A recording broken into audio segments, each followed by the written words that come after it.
से यहाँ कहना नहीं चाहिए था, क्योंकि राहुल गांधी तो अभी तक मंत्री तक नहीं बने, तो प्रधानमंत्री फिर से कब कैसे बन गए और कैसे बनाने की बात हो रही है। लेकिन खैर, यहाँ सवाल राहुल गांधी ही नहीं बल्कि विपक्षी एकता की बात हो रही है और साफ साफ यहाँ आप सुन रहे हैं। और अब तो विपक्षी दलों की एकजुटता ने इस चुनौती को और मुश्किल बना दिया है। आप सबने देखा, एक हफ्ते में आज मोदी जी दूसरी बार चुनावी राज्य मध्य प्रदेश पहुंचे और 4 दिन पहले जो बातें उन्होंने विपक्षी दलों की एकता को लेकर के कही थी, कहीं न कहीं उन्हीं बातों को वो दोहराते हुए नजर आए। आज फिर उन्होंने वही बातें दोहराई हैं और कांग्रेस की गारंटी पर सीधा हमला करते हुए नजर आए हैं। आइए सुनते हैं क्या कुछ कह रहे हैं मोदी जी, सुनिए जरा। आपको झूठी गारंटी देने वालों से भी सावधान रहना है और जिन लोगों की अपनी कोई गारंटी नहीं है, वो आपके पास गारंटी वाली नई नई स्कीम लेकर आ रहे हैं। उनकी गारंटी में छिपे खोट को पहचान लीजिए। झूठी गारंटी के नाम पर उनके धोखे के खेल को भांप लीजिए। साथियों, जब वो मुफ्त बिजली की गारंटी देते हैं तो इसका मतलब है कि वो बिजली के दाम बढ़ाने वाले हैं। जब वो मुफ्त सफर की गारंटी देते हैं तो इसका मतलब है कि उस राज्य की यातायात व्यवस्था बर्बाद होने वाली है। जब वो पेंशन बढ़ाने की गारंटी देते हैं तो उसका मतलब है कि उस राज्य में कर्मचारियों को समय पर वेतन भी नहीं मिल पाएगा। जब वो सस्ते पेट्रोल की गारंटी देते हैं तो इसका मतलब है कि वो टैक्स बढ़ाकर आपकी जेब से पैसे निकालने की तैयारी कर रहे हैं। जब वो रोजगार बढ़ाने की गारंटी देते हैं तो इसका मतलब है कि वो वहां के उद्योग धंधों को चौपट करने वाली नीतियां लेकर के आएंगे। कांग्रेस जैसे दलों की गारंटी का मतलब नियत में खोट और गरीब पर चोट। नियत पर खोट, गरीब पर चोट, कह रहे हैं प्रधानमंत्री नरेंद्र मोदी। और गारंटी, ये गारंटी शब्द से क्यों इतनी परेशानी हो गई आप समझ रहे होंगे। कर्नाटक में इसी गारंटी ने कांग्रेस पार्टी को जीत का स्वाद चखाया और न सिर्फ जीत का स्वाद चखाया बल्कि एक सुपर डुपर बम्पर जीत हासिल हुई कांग्रेस पार्टी को। यही गारंटी कांग्रेस पार्टी यहां भी दे रही, यानी कि मध्य प्रदेश में भी दे रही है। प्रियंका गांधी ने जब जबलपुर से चुनावी आगाज किया था उस समय आपको याद होगा कि 5 गारंटियों की बात प्रियंका गांधी ने वहां गिनाई थी। और उसके बाद से प्रधानमंत्री नरेंद्र मोदी आज दूसरी बार, इससे पहले भोपाल में अपने बूथ लेवल के कार्यकर्ताओं को जब संबोधित कर रहे थे, उस कार्यक्रम में भी प्रधानमंत्री नरेंद्र मोदी ने हमला बोला था कांग्रेस पे और उसमें भी बूथ लेवल के कार्यकर्ताओं को यह कहा था ये गारंटी क्या है और इसको कैसे डिफेंड करना है। और आज भी प्रधानमंत्री नरेंद्र मोदी कहीं न कहीं डिफेंसिव मोड में दिखाई दे रहे हैं, क्योंकि राहुल का खेल इस वक्त बीजेपी पर भारी पड़ रहा है। साफ आप समझ सकते हैं, इसलिए क्योंकि राहुल गांधी मणिपुर गए तो एन बीरेन सिंह के इस्तीफे की बात आ गई। एन बीरेन सिंह का इस्तीफा नाटकीय अंदाज में नहीं हुआ, मगर आपने देखा, कल ही आपने इसी कार्यक्रम में देखा कि मणिपुर के मुख्यमंत्री एन बीरेन सिंह का इस्तीफा जो है, ये आप जो पिक्चर देख रहे हैं और ये जो आप फोटो देख रहे हैं कि कैसे इस्तीफा फटा हुआ है, फाड़ करके। और एक महिला ने ये, इन्हीं साहब जो हैं जिनके हाथ में ये कागज है, यही कागज बताया गया कि वो इस्तीफा है। खैर, इस पर हम लोग कल खूब चर्चा कर चुके हैं, लेकिन बात यही है कि बीजेपी की मजबूरी तो इस पूरे घटनाक्रम में साफ साफ दिख गई जो कल कुछ हुआ है। अब राहुल गांधी कल तेलंगाना के खम्मम में रैली करने वाले हैं। आप याद कीजिए कि भारत जोड़ो यात्रा के दौरान दक्षिण के राज्यों में राहुल गांधी का खूब स्वागत हुआ था, जिसके बाद कर्नाटक में कांग्रेस को बम्पर जीत मिली। अब तेलंगाना का रुख राहुल गांधी कर रहे हैं, तो बीजेपी का डरना यहां जायज है, क्योंकि मामला, बात जो है उस राज्य की है जहां से भारत जोड़ो यात्रा शुरू हुई थी और उसमें भी तेलंगाना में बीजेपी काफी कमजोर है। तेलंगाना के साथ साथ दूसरे चुनावी राज्यों में भी कांग्रेस की तैयारियां जोर शोर से चल रही हैं।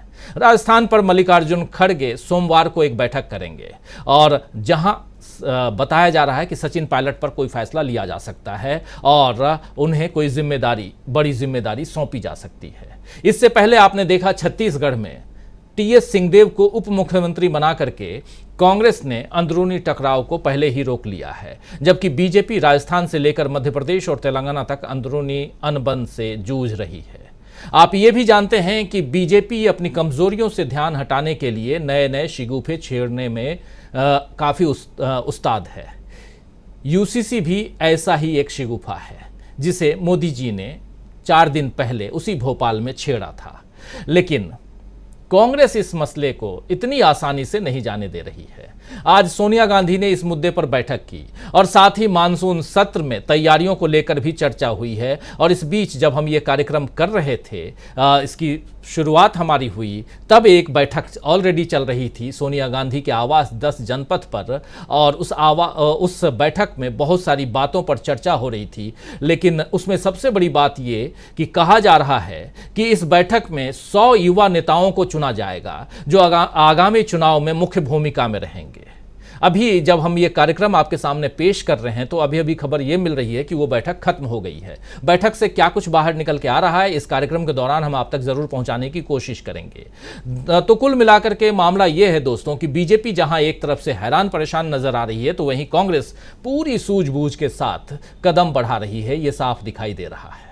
और कांग्रेस की ये जो बड़ी तैयारी है, क्या बीजेपी पर भारी पड़ने वाली है? इस बीच एक बयान कमलनाथ का आया है, जो भावी मुख्यमंत्री हैं मध्य प्रदेश में कांग्रेस की तरफ से, अगर कांग्रेस की सरकार आती है तो। पूर्व मुख्यमंत्री तो अभी हैं ही वो, तो उनका बयान, उनका पलटवार आया है प्रधानमंत्री नरेंद्र मोदी पे। आइए उनको सुन लेते हैं, कमलनाथ क्या कुछ कह रहे हैं। भारतीय जनता पार्टी के पास एक एजेंडा बचा है कि कमलनाथ की आलोचना करो। अब कहेंगे कमलनाथ भ्रष्ट है। मेरे राजनीतिक जीवन में किसी ने मेरे को उंगली नहीं उठाई। मैं केंद्र मंत्री रहा, मैं मुख्यमंत्री रहा, 18 साल ये रहे। कुछ इंक्वायरी करते, कुछ केस चलाते, कोई कार्रवाई नहीं। और आज कहेंगे कमलनाथ भ्रष्ट है। किस चीज में आप कह रहे हैं भ्रष्ट है? ये आपने हवा में बोल दी बात, क्योंकि इनके पास बोलने को कुछ बचा नहीं है। केवल कमलनाथ की हमने प्रधानमंत्री आवास योजना की, बिल्कुल झूठ कहते हैं कि हमने भावंतर योजना बंद कर दी। आज कौन सी भावंतर योजना चल रही है? मैं तो पूछना चाहता हूं, आज कौन सी भावंतर योजना चल रही है? शिवराज सिंह जी माहिर हैं झूठ बोलने में और दूसरों से झूठ बुलवाने में। आज प्रधानमंत्री आ रहे हैं शहडोल, ये मैं तो चाहूंगा कि प्रधानमंत्री जी उनसे पूछें कि मध्य प्रदेश में सबसे ज्यादा आदिवासी अत्याचार क्यों है। प्रधानमंत्री पूछे शिवराज सिंह जी से कि मध्य प्रदेश सबसे भ्रष्ट प्रदेश क्यों है।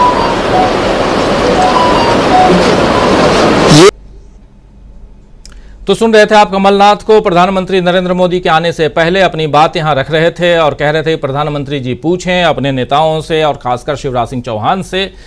लेकिन यहां सवाल बहुत सारे ऑलरेडी प्रधानमंत्री नरेंद्र मोदी छोड़कर चले गए। इसी बैठक में प्रधानमंत्री की जो बैठक थी, जो सभा थी, उस सभा में प्रधानमंत्री ने सीधा विपक्षी दलों पर भी हमला बोला। उसको भी जरा सुन लेते हैं, फिर चर्चा को आगे बढ़ाते हैं। बहुत कुछ है। और इस बीच खबर यह आ रही है कि कल राहुल गांधी 5:30 बजे खम्मम में, तेलंगाना के खम्मम में रैली करने वाले हैं और उससे पहले वो रोड शो भी करेंगे। यानी कि पूरी तैयारी के साथ, पूरे दमखम के साथ कांग्रेस पार्टी जो है वो चुनावी मैदान में अब उतरने के लिए तैयार है। और इससे पहले सोनिया गांधी के आवास पर जो बैठक चल रही थी वरिष्ठ नेताओं की, उस बैठक से भी बहुत सारी चीजें निकल के आ रही हैं जो इस चर्चा के दौरान हम आप तक पहुंचाएंगे। लेकिन प्रधानमंत्री नरेंद्र मोदी चूंकि विपक्षी दलों पर भी हमलावर थे, जरा सुन लेते हैं। ये परिवारवादी पार्टियां सिर्फ अपने परिवार के भले के लिए काम करती आई है, यानी उनके पास देश के सामान्य मानवीय के परिवार को आगे ले जाने की गारंटी नहीं है।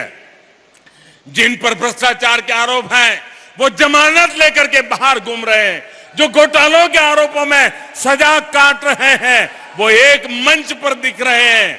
यानी उनके पास भ्रष्टाचार मुक्त शासन की गारंटी नहीं है। वो एक सुर में देश के खिलाफ बयान दे रहे हैं, वो देश विरोधी तत्वों के साथ बैठकें कर रहे हैं। यानी उनके पास आतंकवाद मुक्त भारत की गारंटी नहीं है। वो गारंटी देकर निकल जाएंगे, लेकिन भुगतना आपको पड़ेगा। वो गारंटी देकर अपनी जेब भर लेंगे, लेकिन नुकसान आपके बच्चों का होगा। वो गारंटी देकर अपने परिवार को आगे ले जाएंगे, लेकिन इसकी कीमत देश को चुकानी पड़ेगी। इसलिए आपको कांग्रेस समेत ऐसे हर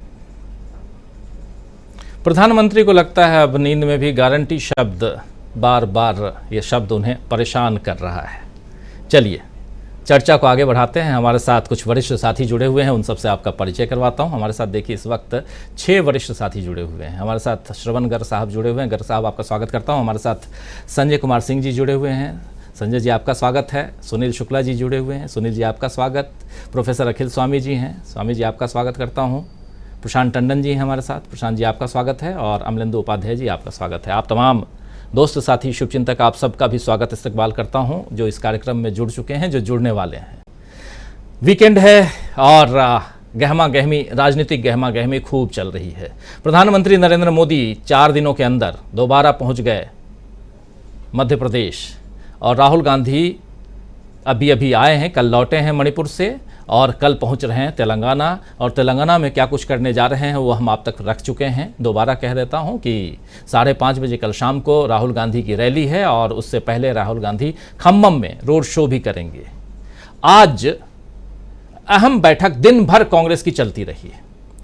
पहली एक बैठक हुई, उस बैठक के बाद एक बड़ी बैठक थी, उस बैठक के बाद दूसरी बैठक फिर हुई, और दूसरी बैठक सोनिया गांधी के आवास पर। और उस बैठक में कहा जा रहा है कि आगामी चुनाव को लेकर के 100 युवा नेताओं को चुना गया है, और उन 100 युवा नेताओं का एक पायलट के रूप में सामने लाया जाएगा, जो इन तमाम चुनावों में दमखम के साथ जिम्मेदारी निभाएंगे। पूरी जिम्मेदारियों को वो लेकर के आएंगे, कांग्रेस पार्टी की तरफ से जो है जिम्मेदारी उसको निभाएंगे। और उधर बीजेपी है जो हमलावर है, और खासकर गारंटी को लेकर के। और राहुल गांधी का नाम अमित शाह लगातार हर मंच से ले रहे हैं। प्रधानमंत्री अभी तक तो नहीं ले रहे हैं, प्रधानमंत्री थोड़ा शैडो उसमें राहुल गांधी का नाम इस्तेमाल कर रहे हैं कि जो विदेश जाते हैं, ज़मानत पे हैं, विदेश जाते हैं। कुछ विपक्षी दलों का नाम ले रहे हैं। लेकिन उधर एक सर्वे कर रहे हैं अमित शाह कि क्या राहुल गांधी को फिर से प्रधानमंत्री बनाना चाहते हो आप, या प्रधानमंत्री नरेंद्र मोदी को फिर से प्रधानमंत्री बनाना चाहते हैं। तो ये सर्वे आपने सुना होगा। एक सर्वे ये जम्मू में भी कर चुके हैं, और ऐसा ही सर्वे ये राजस्थान में कल करते हुए नजर आए, जिसको आप सुन चुके हैं। और यहीं से अब शुरुआत हम करते हैं कांग्रेस पार्टी की तैयारियों की और बीजेपी की परेशानियों की। बीजेपी की परेशानियों को लेकर कई लोग पूछते भी हैं, कहते हैं कि आप सिर्फ बीजेपी को परेशानियों से घिरा हुआ ही क्यों दिखाते हैं। तो उन तमाम दोस्तों के लिए मैं कह देना चाहता हूं कि इसलिए क्योंकि सत्तारूढ़ दल बीजेपी है, परेशान तो वही होगी। जिसके पास कुछ है ही नहीं वो क्या परेशान होगा, उसे सत्ता पाने की ललक होगी बस, और उसके लिए उसे मेहनत करनी पड़ेगी। तो परेशानी, घिरना, चक्रव्यूह में फंसना, ऐसे तमाम शब्द बीजेपी के लिए ही अभी उपयुक्त हैं। तो इसलिए आप लोग भी 2024 के चुनाव तक इन शब्दों का इस्तेमाल हमारी तरफ से खासकर बीजेपी के लिए करना, सीखना, सुनना, सब उसके लिए तैयार रही है। आना चाहता हूं प्रोफेसर अखिल स्वामी जी आपके पास, और आप ही से शुरुआत करना चाहता हूं। किस रूप में आप देखते हैं अब यहां से चुनाव को आगे बढ़ते हुए, 2024 के चुनाव और उनसे पहले 5 राज्यों के चुनाव, और जिसमें कांग्रेस की तरफ से जो बातें आ रही हैं उसको लेकर के, और राहुल गांधी का मणिपुर जाना। देखिए राजीव जी, अमित शाह जी के भाषण को मैंने बड़े ध्यान से सुना, मोदी जी के भाषण को बड़े ध्यान से सुना। अमित शाह जी ने जिन जिन नेताओं के बच्चों के नाम लिए, उन्होंने अखिलेश यादव का नाम लिया, उन्होंने लालू यादव के बेटे का नाम लिया, कमलनाथ जी के बेटे का नाम लिया, अशोक गहलोत जी के बेटे का नाम लिया। उन्हें शायद ये ध्यान रखना चाहिए था कि जिन बेटों का वो नाम ले रहे हैं वो चुनाव लड़ेंगे अगर, और लोकतंत्र में अगर जनता उनको चुनाव जिताएगी तो इस बात की संभावना होगी कि वो नेता बनेंगे और मुख्यमंत्री बनेंगे।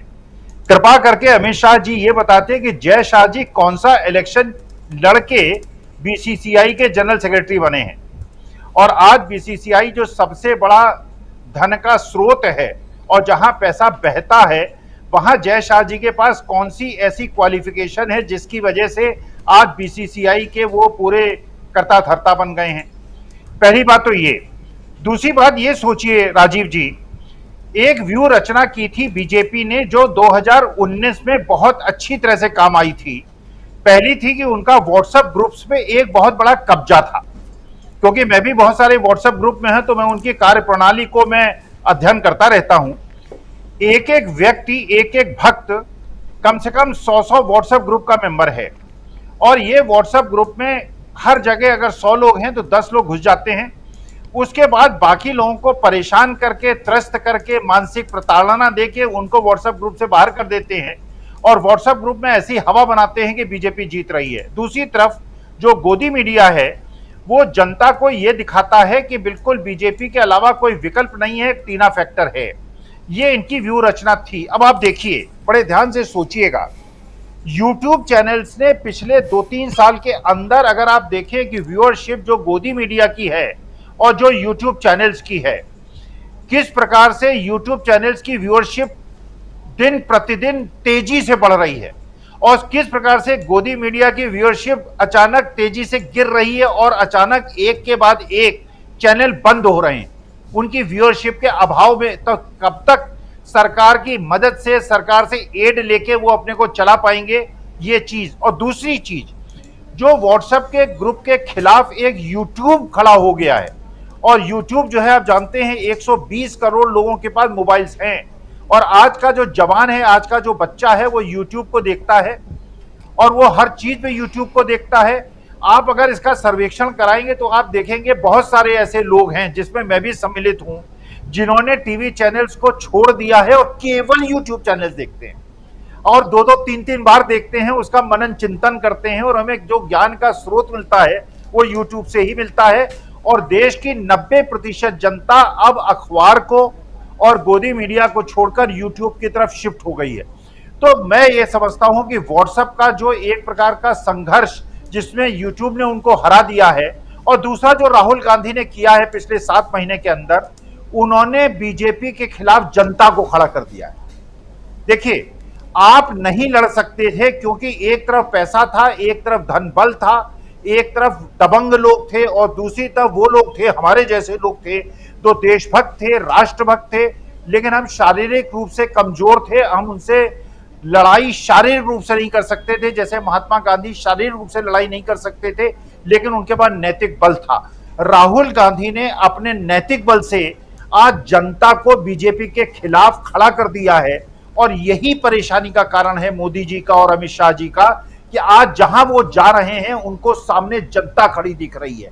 और जब ये जनता, ये वो जनता जो मेहनत कर जनता है, जो पसीना बहाने वाली जनता है, जो संघर्ष करने वाली जनता है, जिसके घर में चूल्हा जलाने के लिए उसको संघर्ष करना पड़ रहा है, जिसकी मां परेशान है, जिसकी पत्नी परेशान है, जिसकी बेटी परेशान है, वो ये देख रही है कि ये जो हिंदू मुसलमान और उटपटांग की चीजें करके तुम हमें बांटने का प्रयास करते हो, वो चीज आज की तारीख में वो 70% जनसंख्या जो कि पीड़ित है, जो बिल्कुल परेशान है, उसको राहुल गांधी ने अपने साथ जोड़ लिया है। आप एक चीज राजीव जी कभी देखिए, कोई चैनल देखिए, मोदी जी की कोई भाव भंगिमा देखिए, विदेश में वो लोगों से गले मिलते हैं, हिंदुस्तान में किसी से गले मिलते उन्होंने देखा है आपने क्या?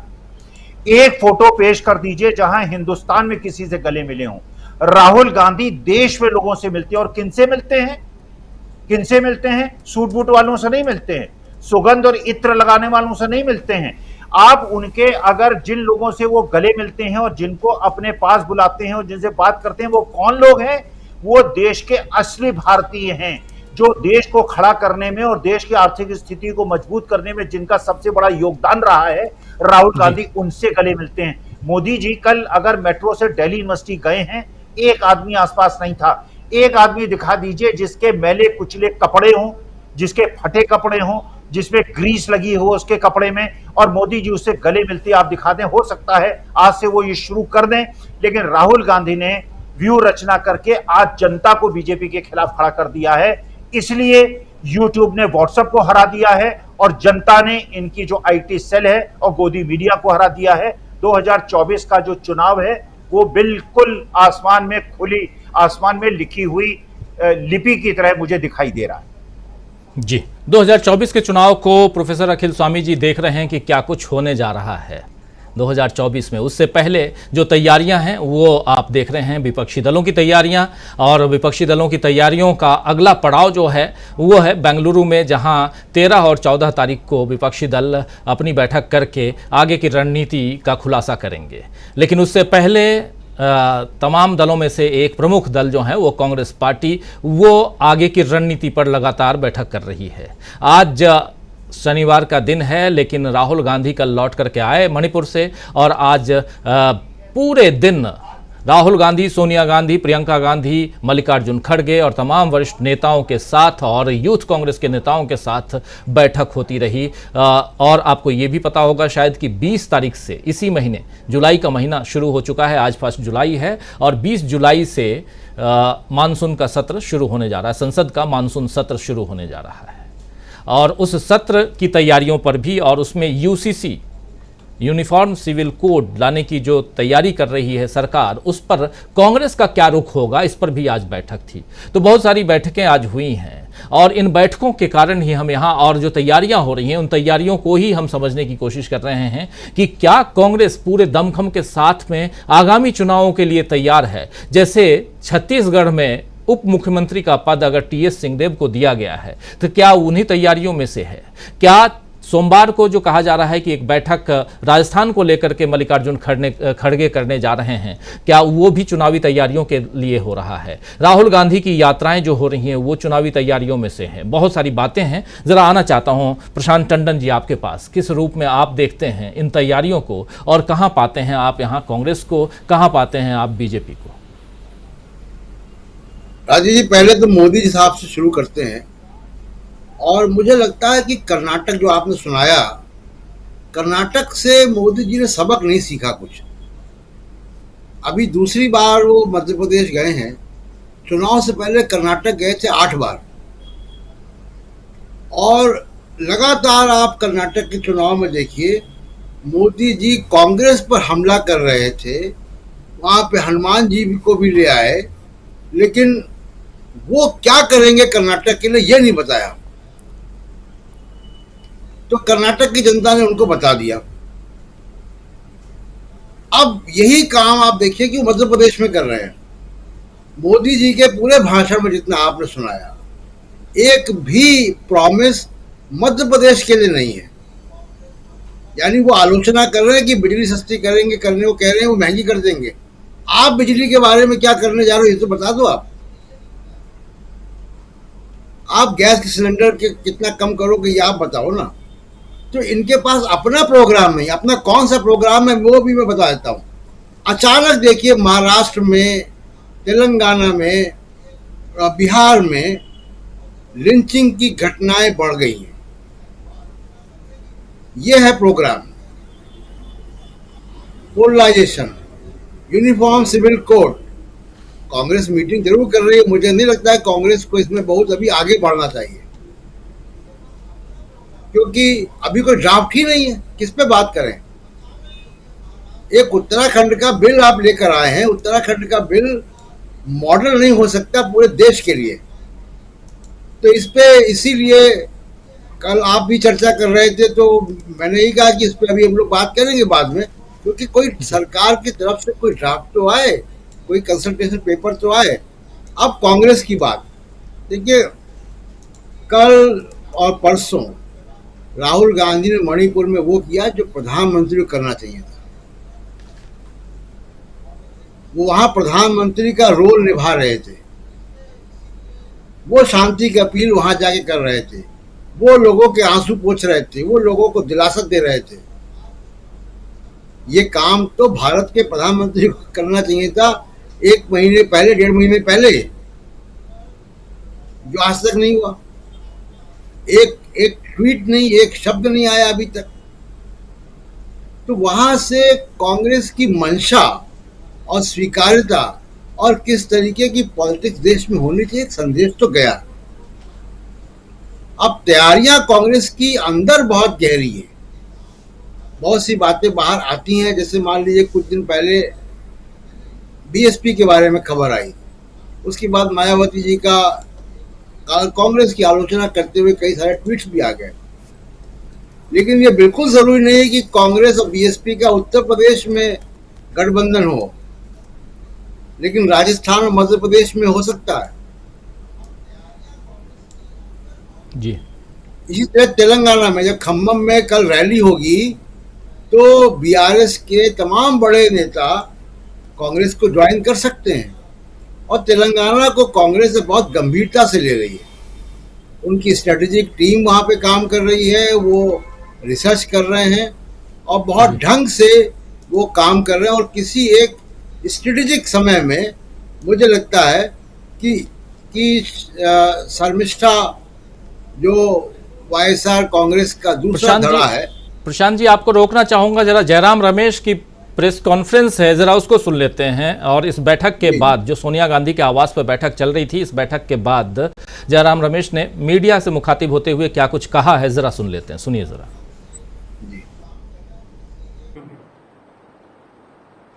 दूसरी बात, जो राहुल गांधी जी को लेकर डिस्क्वालिफिकेशन का मामला है, उस पर काफ़ी कुछ चर्चा हुआ, और हालांकि ये अभी न्यायालयों में है तो हम इंतज़ार कर रहे हैं, पर हम फिर से ये कहना चाहते हैं, और आज कई सांसदों ने याद दिलाया कि उनका डिस्क्वालिफिकेशन उनके भाषण के बाद हुआ। उनके 7 फरवरी 2023 के भाषण के बाद हुआ, जिस भाषण में उन्होंने सीधा मोदी सरकार और प्रधानमंत्री को निशाना बनाया अडानी के मामले में। तीसरी बात जो उठी वो रेल दुर्घटना के बारे में, जो उड़ीसा में, जिसमें करीब 300 लोग मारे गए हैं। अभी जांच चल रहा है, वो रिपोर्ट लंबित है, पर ये हमने तभी मांग की थी कि रेल मंत्री को इस्तीफा दे देना चाहिए, और रेल सुरक्षा को लेकर जो खिलवाड़ हो रहा है, रेल सेफ्टी को लेकर जो आज प्राथमिकता नहीं दिखाई दे रही है, ये हम चाहते हैं कि इसको प्रधानमंत्री इसको ठीक करें, रेल सेफ्टी को उतना ही प्राथमिकता दें जितना कि वो वंदे भारत ट्रेन के उद्घाटन को दे रहे हैं। इसके बाद कई सदस्यों ने, खास तौर से कांग्रेस अध्यक्ष ने, बेरोजगारी, बढ़ती हुई बेरोजगारी,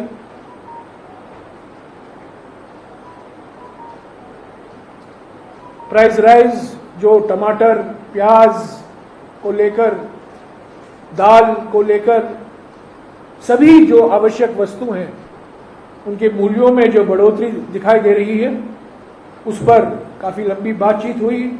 ये मुद्दा ज़रूर हम उठाएंगे। जेपीसी का मुद्दा तो है ही है कि अडानी के शेल कंपनियों में 20,000 करोड़ रुपया किसका है और कैसे आया, इस पर हमने पिछले सत्र में भी रोज मांग की थी, और ये मांग अभी भी हम करते रहेंगे अगले सत्र में। कांग्रेस अध्यक्ष ने खास तौर से संघीय ढांचा पर जो आक्रमण हो रहा है, राज्यपालों की जो भूमिका है दिखाई दे रही है अलग अलग राज्यों में, उन्होंने ये मुद्दा उठाया, और ये भी एक ऐसा मुद्दा है जो कांग्रेस पार्टी मॉनसून सत्र में जरूर अलग अलग तरीके से विपक्ष की पार्टियों के साथ उठाती रहेगी। ने देखा है पहलवानों का जो मुद्दा था, अब तो न्यायालय में गया है, पर जिस तरीके से खास तौर से महिला पहलवानों के साथ व्यवहार किया गया दिल्ली पुलिस द्वारा, बहुत अपमानजनक है। ये हमारे समाज पर एक कलंक है, न केवल पहलवानों पर कलंक है बल्कि सारे समाज पर कलंक है। और ये भी ये मुद्दा है जो हम नज़रअंदाज नहीं कर सकते और जो मानसून के सदर में कांग्रेस पार्टी ज़रूर उठाएगी। तो 15 जून को हमने यूनिफॉर्म सिविल कोड जो लॉ कमीशन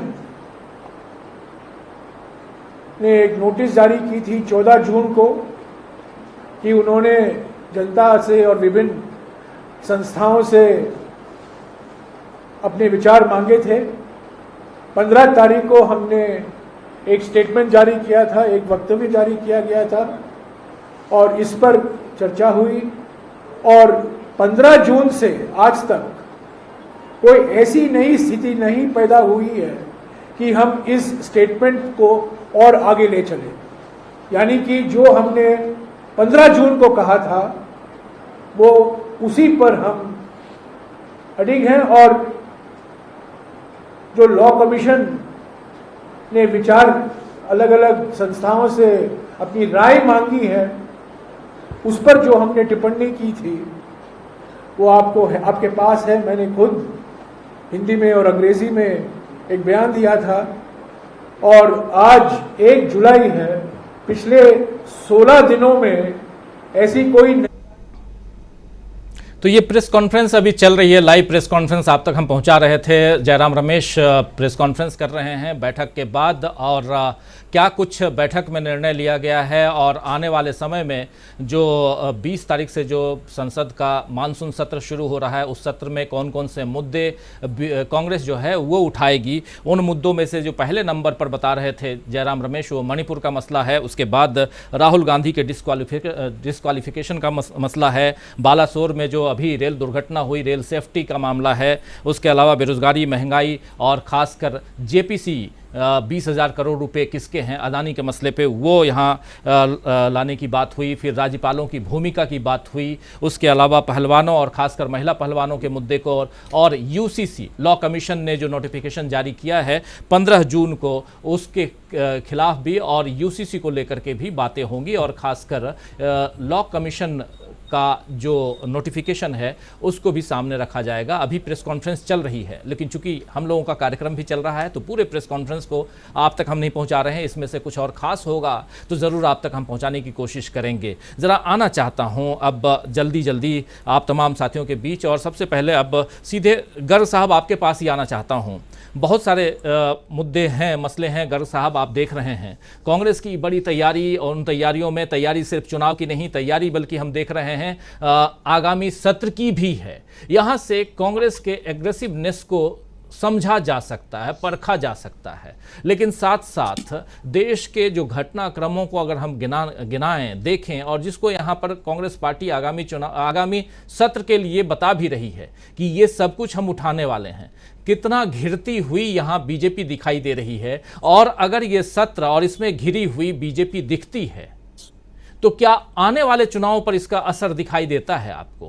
क्या उसका असर वोटर्स पे दिखाई देता है? क्योंकि प्रधानमंत्री नरेंद्र मोदी, आप मध्य प्रदेश में हैं, 2 बार पहुंच चुके हैं पिछले सप्ताह भर में और प्रधानमंत्री नरेंद्र मोदी जैसा अभी बता रहे थे प्रशांत टंडन जी, ये नहीं बता रहे हैं कि बीजेपी आएगी तो क्या करेगी, लेकिन ये जरूर कह रहे हैं कि उनकी गारंटी जो है वो कैसी है और ये पूरे विपक्षी दल के जो नेता हैं वो कैसे हैं, ये बात कहते हुए जरूर नजर आ रहे हैं। क्या कहेंगे आप? नहीं, मैं तो प्रशांत जी को सुन रहा था, उनकी बात शायद पूरी नहीं हो पाई। वो कुछ महत्वपूर्ण मुद्दे उठा रहे थे प्रशांत जी, तो उन्होंने जहां छोड़ा मैं थोड़ा वहीं से चीजों को बताता हूं। राजीव जी, आपने काफ़ी चीज़ें कही हैं और काफ़ी बेहतर तरीके से समझा दिया है। देखिए, मुझे जो आपने एक शुरू में कही बात अपनी भूमिका में कि आपके जो दर्शक वो उनकी शिकायतों का आपने जिक्र किया था कि वो कहते हैं कि बीजेपी को लेकर ही आपका आक्रमण होता रहता है और आप बीजेपी फंस गई या पीएम फंस गए वगैरह कहते हैं, तो विपक्ष के बारे में कुछ नहीं कहते। मैं थोड़ा सा उस पर कहना चाहता हूं आपके दर्शकों के लिए। जयराम रमेश ने जो कहा बहुत महत्वपूर्ण चीजें कही हैं। मैं जो एक चुनौती मानता हूं राजीव जी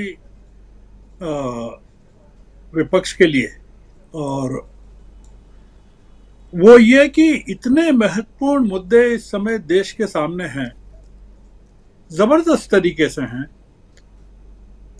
और उनका जिक्र भी किया उन्होंने। जयराम रमेश ने जिन पर बात हुई, पहलवानों का मुद्दा उन्होंने बताया, रेल दुर्घटना का बताया, 300 लोग मर गए, अडानी वाला मामला बताया, दिल्ली के ऑर्डिनेंस का नहीं बताया, वो एक अलग मुद्दा है, मणिपुर का राहुल गांधी हो गया। मैं केवल एक चीज कहना चाहता हूं जो मुझे लगती है, जो सबसे बड़ी है। पार्लियामेंट का सेशन तो खैर बहुत महत्वपूर्ण है ही। दो चीजें समझ में आ रही है। 4 दिन पहले प्रधानमंत्री गए थे, भोपाल की यात्रा की थी उन्होंने। वो तब इतने आक्रामक नहीं थे जितने आज दिखे। अगर आपने अपना उनकी क्लिपिंग सुनवाई कि उनकी जुबान, उनका कॉन्फिडेंस, उनकी बातचीत से अगर आप देखें, उनकी मुद्रा से देखें, वो जो अमेरिका से लौट के आए थे 4 दिन पहले, तब उनकी जो बोलने का तरीका था और आज जो है वो एक अलग है। ये आक्रामकता भारतीय जनता पार्टी, और आपने क्लिपिंग दिखाई इनकी, अमित शाह की भी दिखाई, आप दोनों को मिला लीजिए और एक साथ दिखाइए तो आप पाएंगे कि एग्रेसिवली ये लोग इस समय फील्ड में हैं।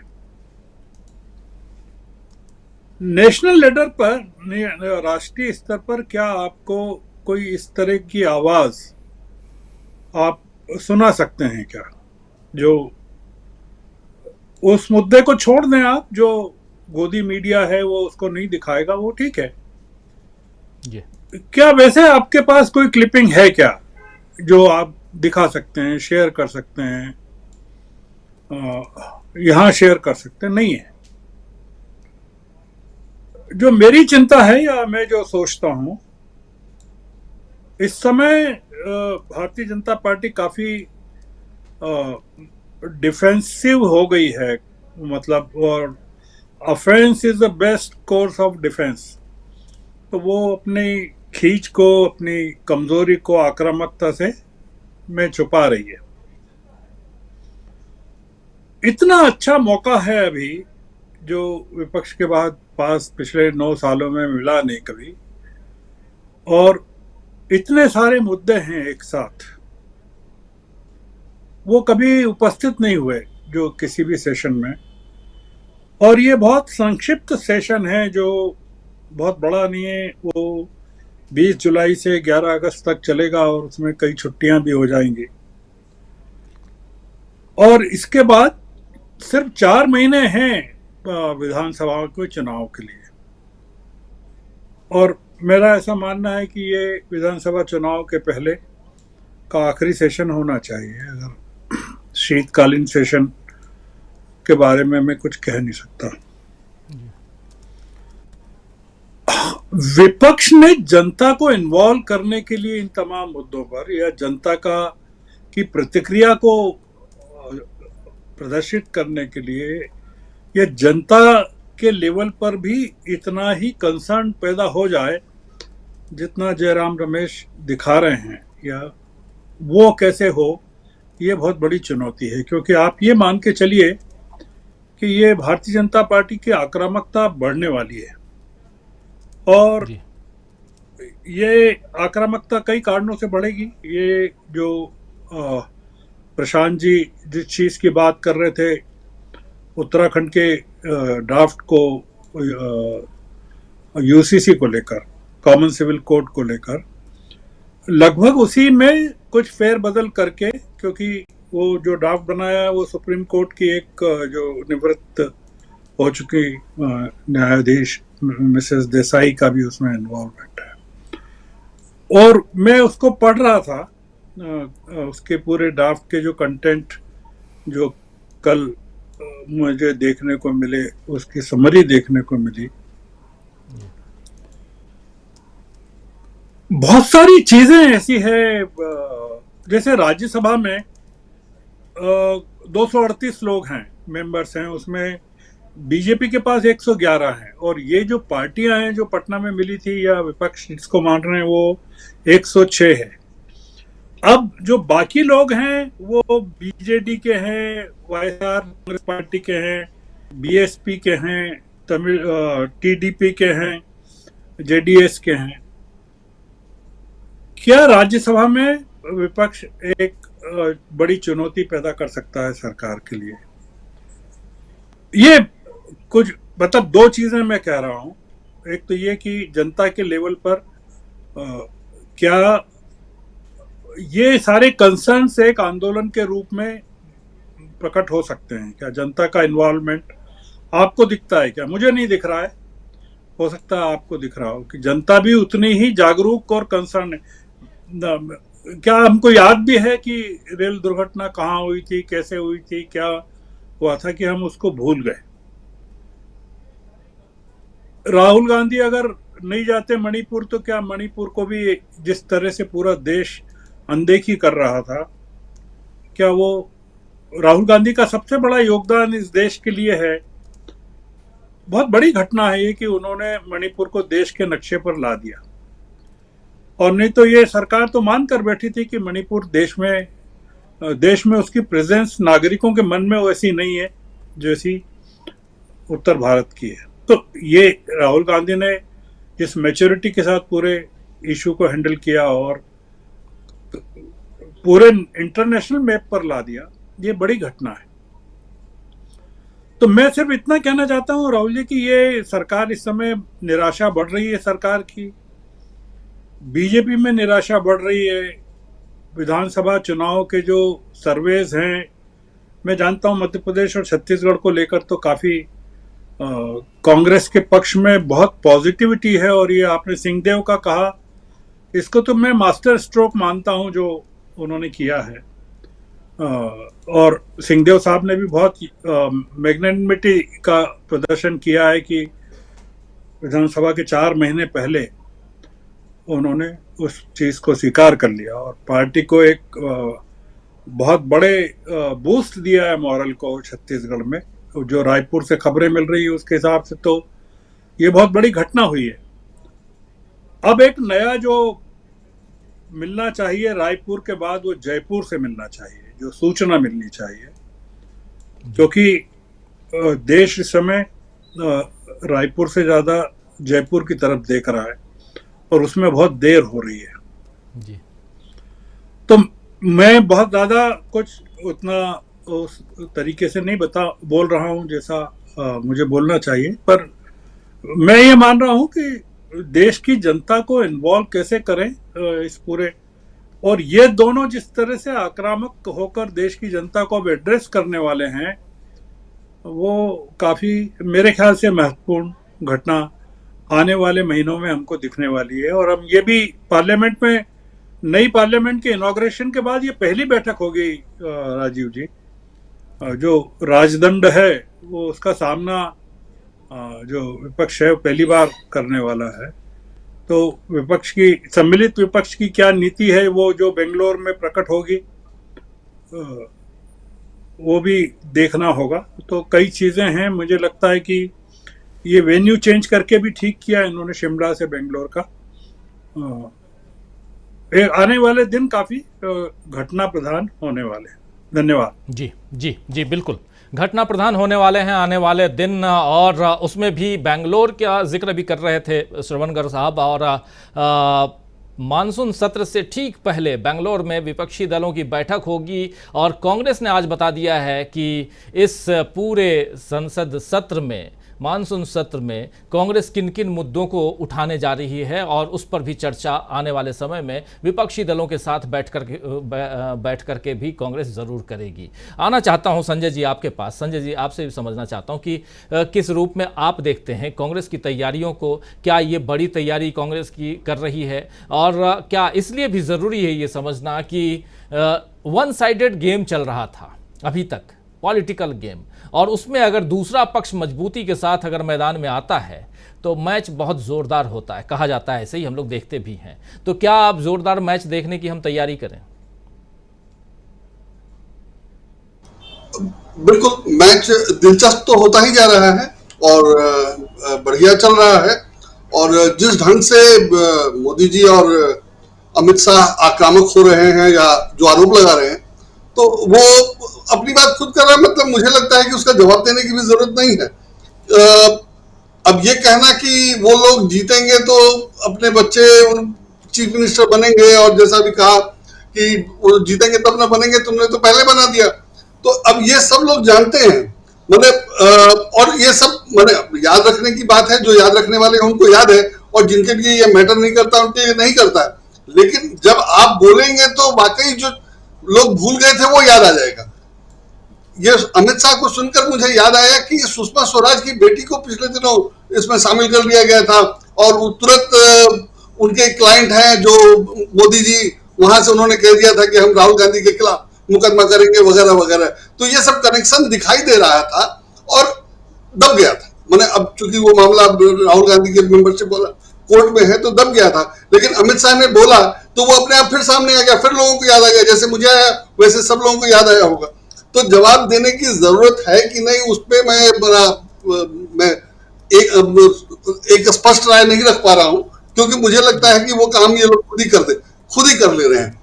लेकिन जो इनको सपोर्ट है, बीजेपी को जो सपोर्ट है आम लोगों का, इस्टेब्लिशमेंट्स का, ग्रुप का, कार्यकर्ताओं का जैसा है, जैसे बीजेपी का कार्यकर्ता या आरएसएस के लोग जिस ढंग से बीजेपी को सपोर्ट करते हैं या मोदी जी को सपोर्ट करते हैं, कांग्रेस का सपोर्टर वैसे राहुल गांधी का अंधभक्त नहीं है, उसके लिए कुछ भी नहीं करेगा ऐसा नहीं है। और बाकी जो इस्टेब्लिशमेंट का सपोर्ट है वो अपनी जगह है। आज के अखबारों में कल दिल्ली यूनिवर्सिटी में फंक्शन था और प्रधानमंत्री उसके मुख्य अतिथि थे।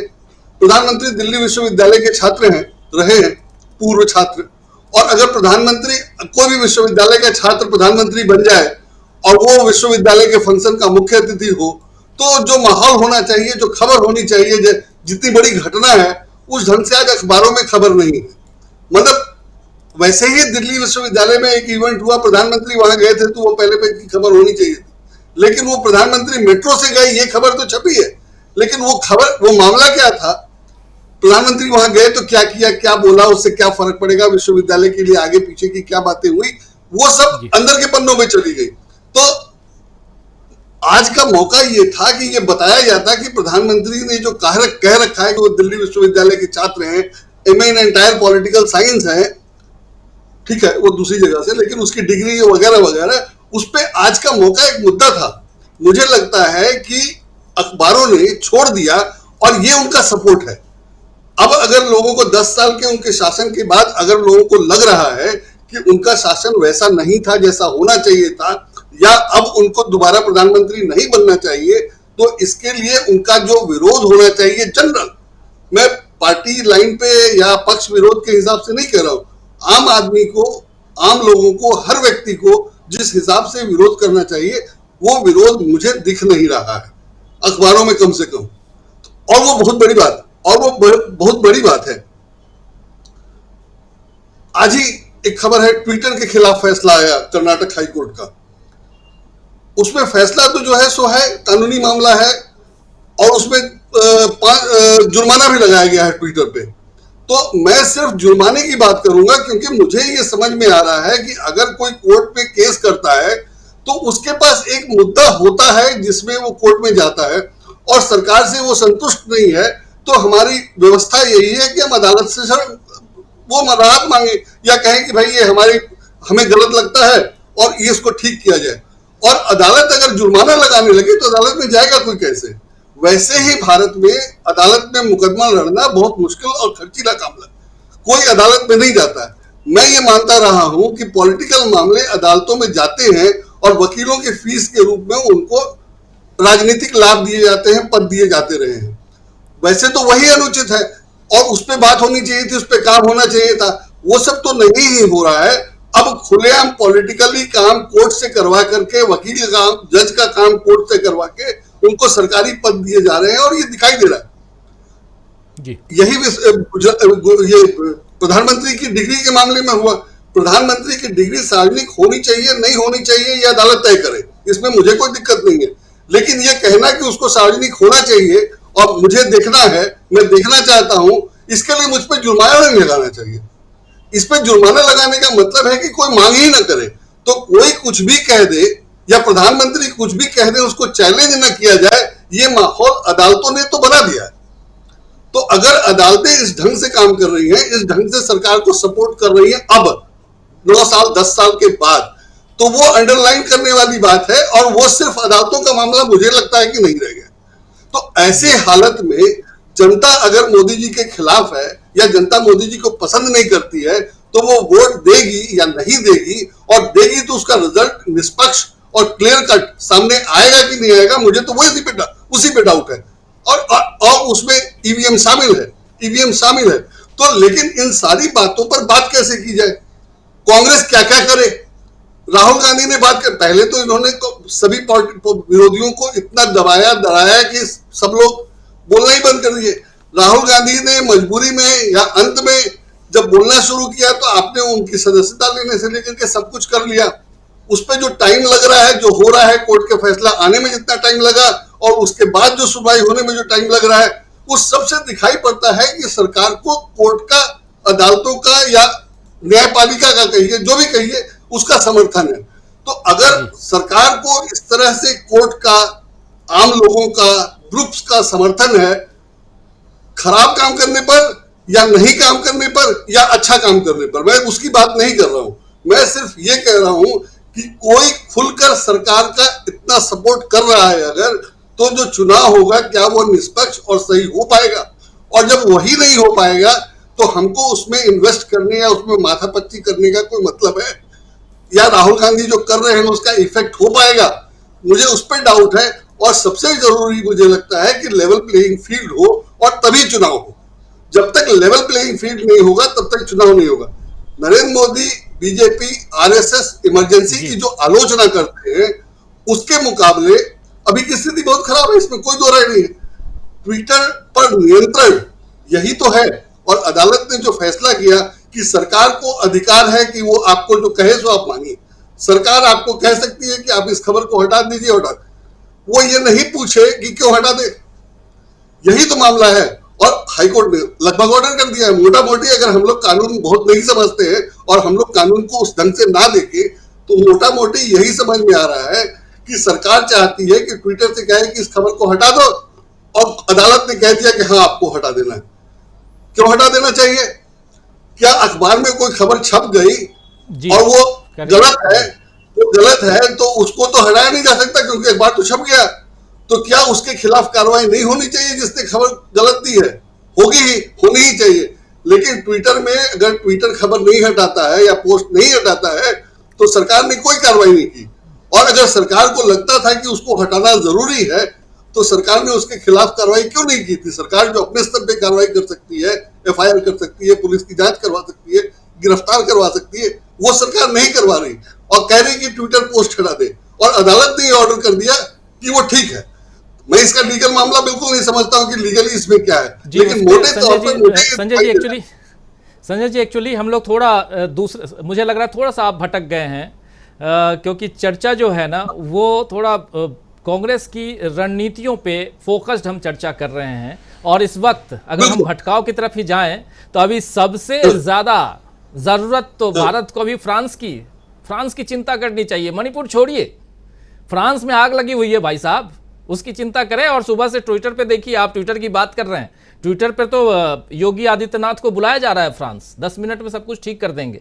खैर आता हूं संजय जी, थोड़ा लाइट मोड में बात कर रहा था मैं आता हूं आपके पास, फिर से आऊंगा, समय की थोड़ी पाबंदी रहती है, लेकिन सुनील शुक्ला जी के पास आना चाहता हूं। सुनील जी, बहुत सारी बातें हम कर रहे हैं और उसमें थोड़ा सा पॉलिटिकल, और जो श्रवण गर्ग साहब और उनसे पहले प्रशांत टंडन जी भी बोल रहे थे, दो बहुत महत्वपूर्ण बातें, और तमाम बातें आप संजय जी की सुन ही लिए।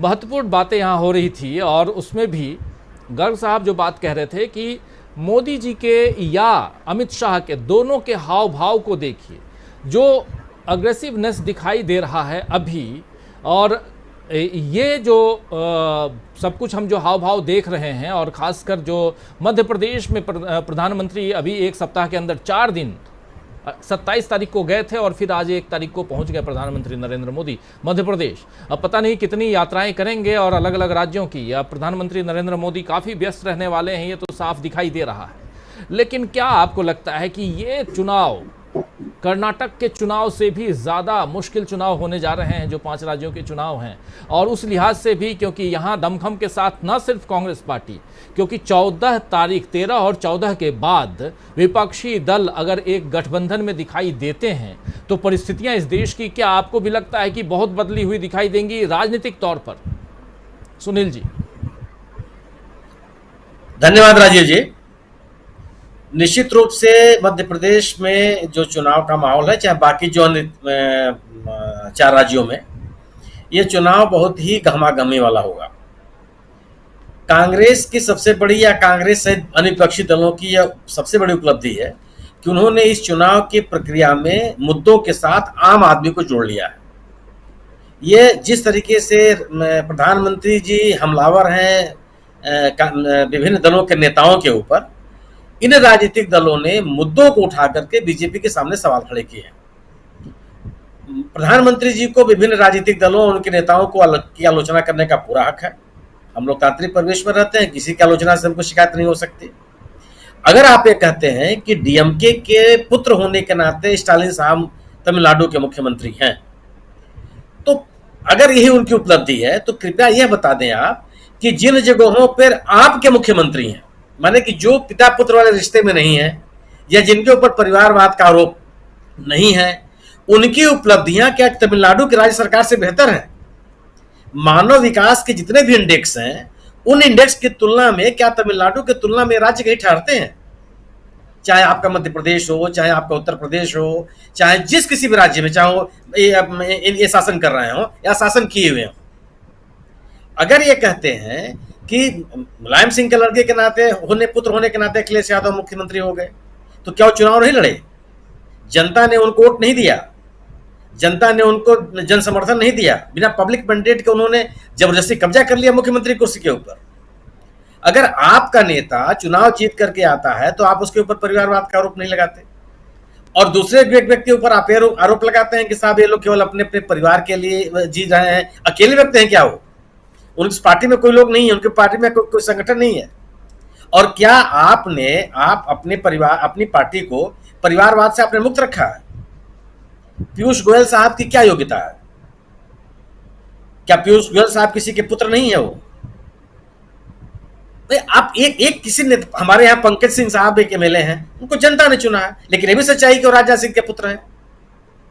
सवाल इस बात का नहीं है, आपकी पार्टी के ऊपर भी उतना ही आरोप है, अगर आप किसी और के ऊपर आरोप लगाते हैं तो।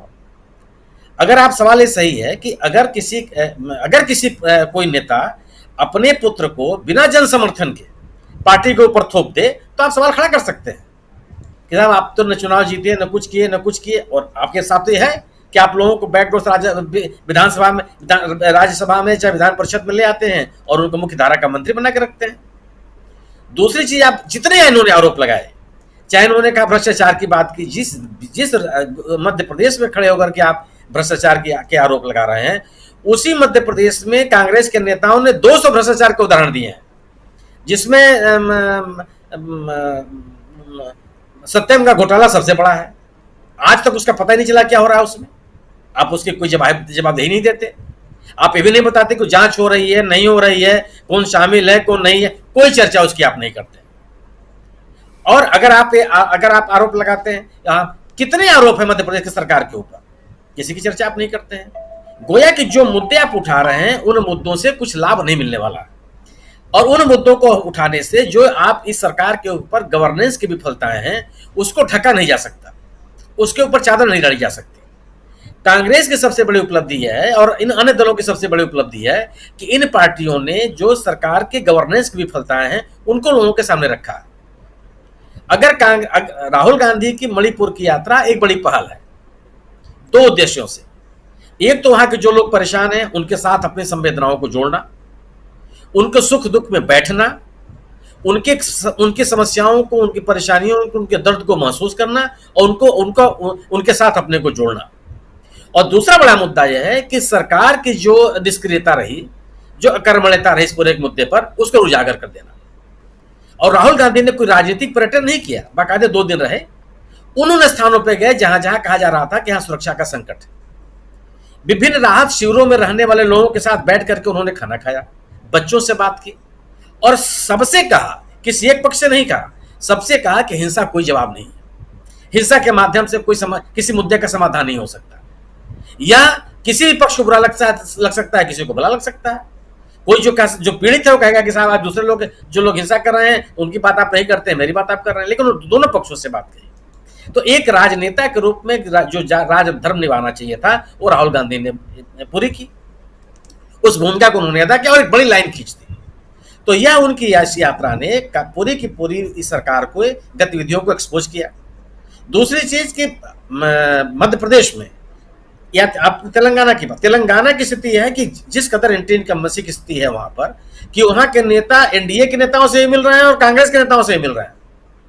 कुछ बीजेपी में जाना चाहते हैं और बड़ी संख्या में आना चाहते हैं वो कांग्रेस के साथ।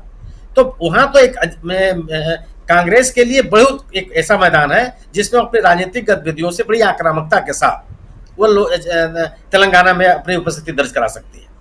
और एक सबसे अच्छी बात यह है कि तेलंगाना से सटे हुए जो कर्नाटक के सीमावर्ती राज्य जिले हैं, उन जिलों में कर्नाटक चुनाव के दौरान कांग्रेस ने जबरदस्त सफलता पाई है, क्लीन स्वीप कर सकते हैं आप वहां पर। तो जो मिश्रित आबादी रहती है, जो तेलुगु भाषी लोग हैं, उन लोगों के बीच में बीजेपी के प्रति किस तरह का भाव है और कांग्रेस के प्रति किस तरह का भाव है, कर्नाटक के सीमावर्ती जिलों के परिणाम से आप समझ सकते हैं।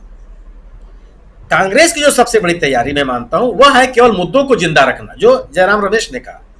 जयराम रमेश ने अपनी बातों से लगा कि वो केवल मुद्दों को जिंदा रखना चाहते हैं कि सरकार ने जो महिला पहलवान थी उनके साथ क्या किया, आज जो मणिपुर में क्या कर रहे हैं, इन्होंने देश की अर्थव्यवस्था को और भ्रष्टाचार के मुद्दे पर उन्होंने किस तरह की कार्रवाई अख्तियार किया, ये महंगाई और बेरोजगारी के मुद्दे को लेकर के लोगों को किस तरह से अपने वादों को उन्होंने पूरा नहीं किया और आज का युवा किस तरह से बदहाल और परेशान है। सबसे बड़ी उपलब्धि यही है। इसको मैं सबसे बड़ी तैयारी मानता हूं कि देश के सामने जो गवर्नेंस की विफलताएं हैं, जो लोगों को अन्य मुद्दों और उनको सामने रखना और उन मुद्दों से लोगों का ध्यान हटाने की कोशिश करने पर जो कोशिश की जा रही है उनको कुंद करना। जैसे यूनिवर्सल सिविल कोड का मामला लेकर के आए, यूनिवर्सल सिविल कोड को लेकर के जिस तरीके से विपक्षी दलों और कांग्रेस ने इस पूरे के पूरे अभियान के ऊपर एक हमला किया और इसके राजनीतिक धार को कम करने की कोशिश की, यह उपलब्धि है। आज की तारीख में सबसे बड़ी जरूरत यही है कि चुनाव होने तक, चुनाव का माहौल बनने तक आप केवल मुद्दों को जीवित रखिए और निश्चित रूप से मानिए कि ये मुद्दे ऐसे हैं जिसका जवाब इस सरकार के पास कुछ नहीं है। जिस तरीके की सरकार की विफलताएं मध्य प्रदेश सरकार में हैं, मध्य प्रदेश के ऊपर जिस तरीके के भ्रष्टाचार के आरोप हैं, जिस तरीके से राजनीतिक अनैतिकता का उनके ऊपर आरोप है, कोई जवाब इनके पास नहीं है। और इसीलिए बार बार ये सवाल उठाते हैं कि साहब जो विपक्ष में आप गठबंधन करने जा रहे हैं उसका नेता कौन है। नेता तो वहां के आप देश के सामने जो मुद्दे हैं वो हैं, उनका जवाब दीजिए आप, उनको लेकर के सामने आइए। और जब गवर्नेंस की विफलताएं आपके सामने होंगी और आप इन विफलताओं को लगातार लोगों के बीच में रखते रहेंगे तो जो एक लोगों का मोह भंग हुआ है इस बीजेपी के साथ वो और गहरा होता चला जाएगा। आखिर कौन किसके लिए आपने कहा कि ये लोग केवल अपने बच्चों के लिए, अपने लड़कों के लिए काम कर रहे हैं। ठीक है साहब, अगर ये बच्चे के लिए कर रहे हैं तो आप उन 10 बच्चों का नाम बता दीजिए जिसके माता पिता राजनीति में नहीं है और उनको आपने आसमान में बैठा दिया।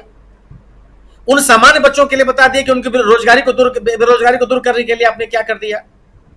आप उन सामान्य महिलाओं के बारे में बता दीजिए कि उनकी जो महंगाई की वजह से जो घर गृहस्थी चलाना मुश्किल हो रहा है उनके बारे में आपने क्या कर दिया। अगर ये राजनीतिक दल के लोग, जो विपक्षी दल के लोग हैं, केवल अपने बच्चे और परिवार के लिए चिंतित हैं तो आप तो समाज के लिए चिंतित हैं। और अगर अगर आप समाज के लिए चिंतित हैं तो इस देश की अर्थव्यवस्था को बेहतर करने के लिए क्या किया? अगर आप सामान्य लोगों के लिए चिंतित हैं तो मणिपुर में जो हिंसा फैली हुई है उसको रोकने के लिए आपने क्या किया? ये बच्चे नहीं है, ये तो किसी नेता के बच्चे नहीं है जो राहत शिविरों में रह रहे हैं। विस्थापन का कष्ट भोगना किसी इस दौर में, इसकी कल्पना भी कोई कर सकता है क्या? इन बच्चों के लिए क्या किया है आपने? ये बच्चे तो किसी राजनीतिक दल नेताओं के बच्चे नहीं है। तो अगर आप इनके लिए ही चिंतित हैं, सामान्य लोगों के लिए जो आपका दावा है, तो इन बच्चों को विस्थापन का कष्ट क्यों भोगना पड़ रहा है? अगर आप इन सामान्य बच्चों के लिए ही चिंतित हैं तो इस देश के किसानों को 1 साल से अधिक खुले आसमान के नीचे रहने के लिए क्यों मजबूर होना पड़ा? अगर आप अन्य विपक्षी दल के नेता केवल अपने परिवार के लिए चिंतित हैं तो आपके नेतृत्व में इन महिला पहलवानों को जंतर मंतर में खुले आसमान के नीचे सड़क पर क्यों सोना पड़ा? उनकी आप परवाह कर लिए होते। ये माना जाता है कि साहब ठीक है, ये तो केवल अपने घर परिवार के लिए हैं, हम आपके लिए हैं। तो आप अपने से भी जो जिनके लिए आप दावा कर रहे हैं उनसे भी आप जुड़ा हुआ नहीं अपने आप को दिखा पाते हैं। जो पूरे देश के लिए करना चाहिए था उसके लिए भी आपकी जो विफलताएं हैं उसकी आप चर्चा नहीं करना चाहते। विमर्श आपके राजनीति करने की शैली में शामिल नहीं है। बातचीत करना आप चाहते नहीं है।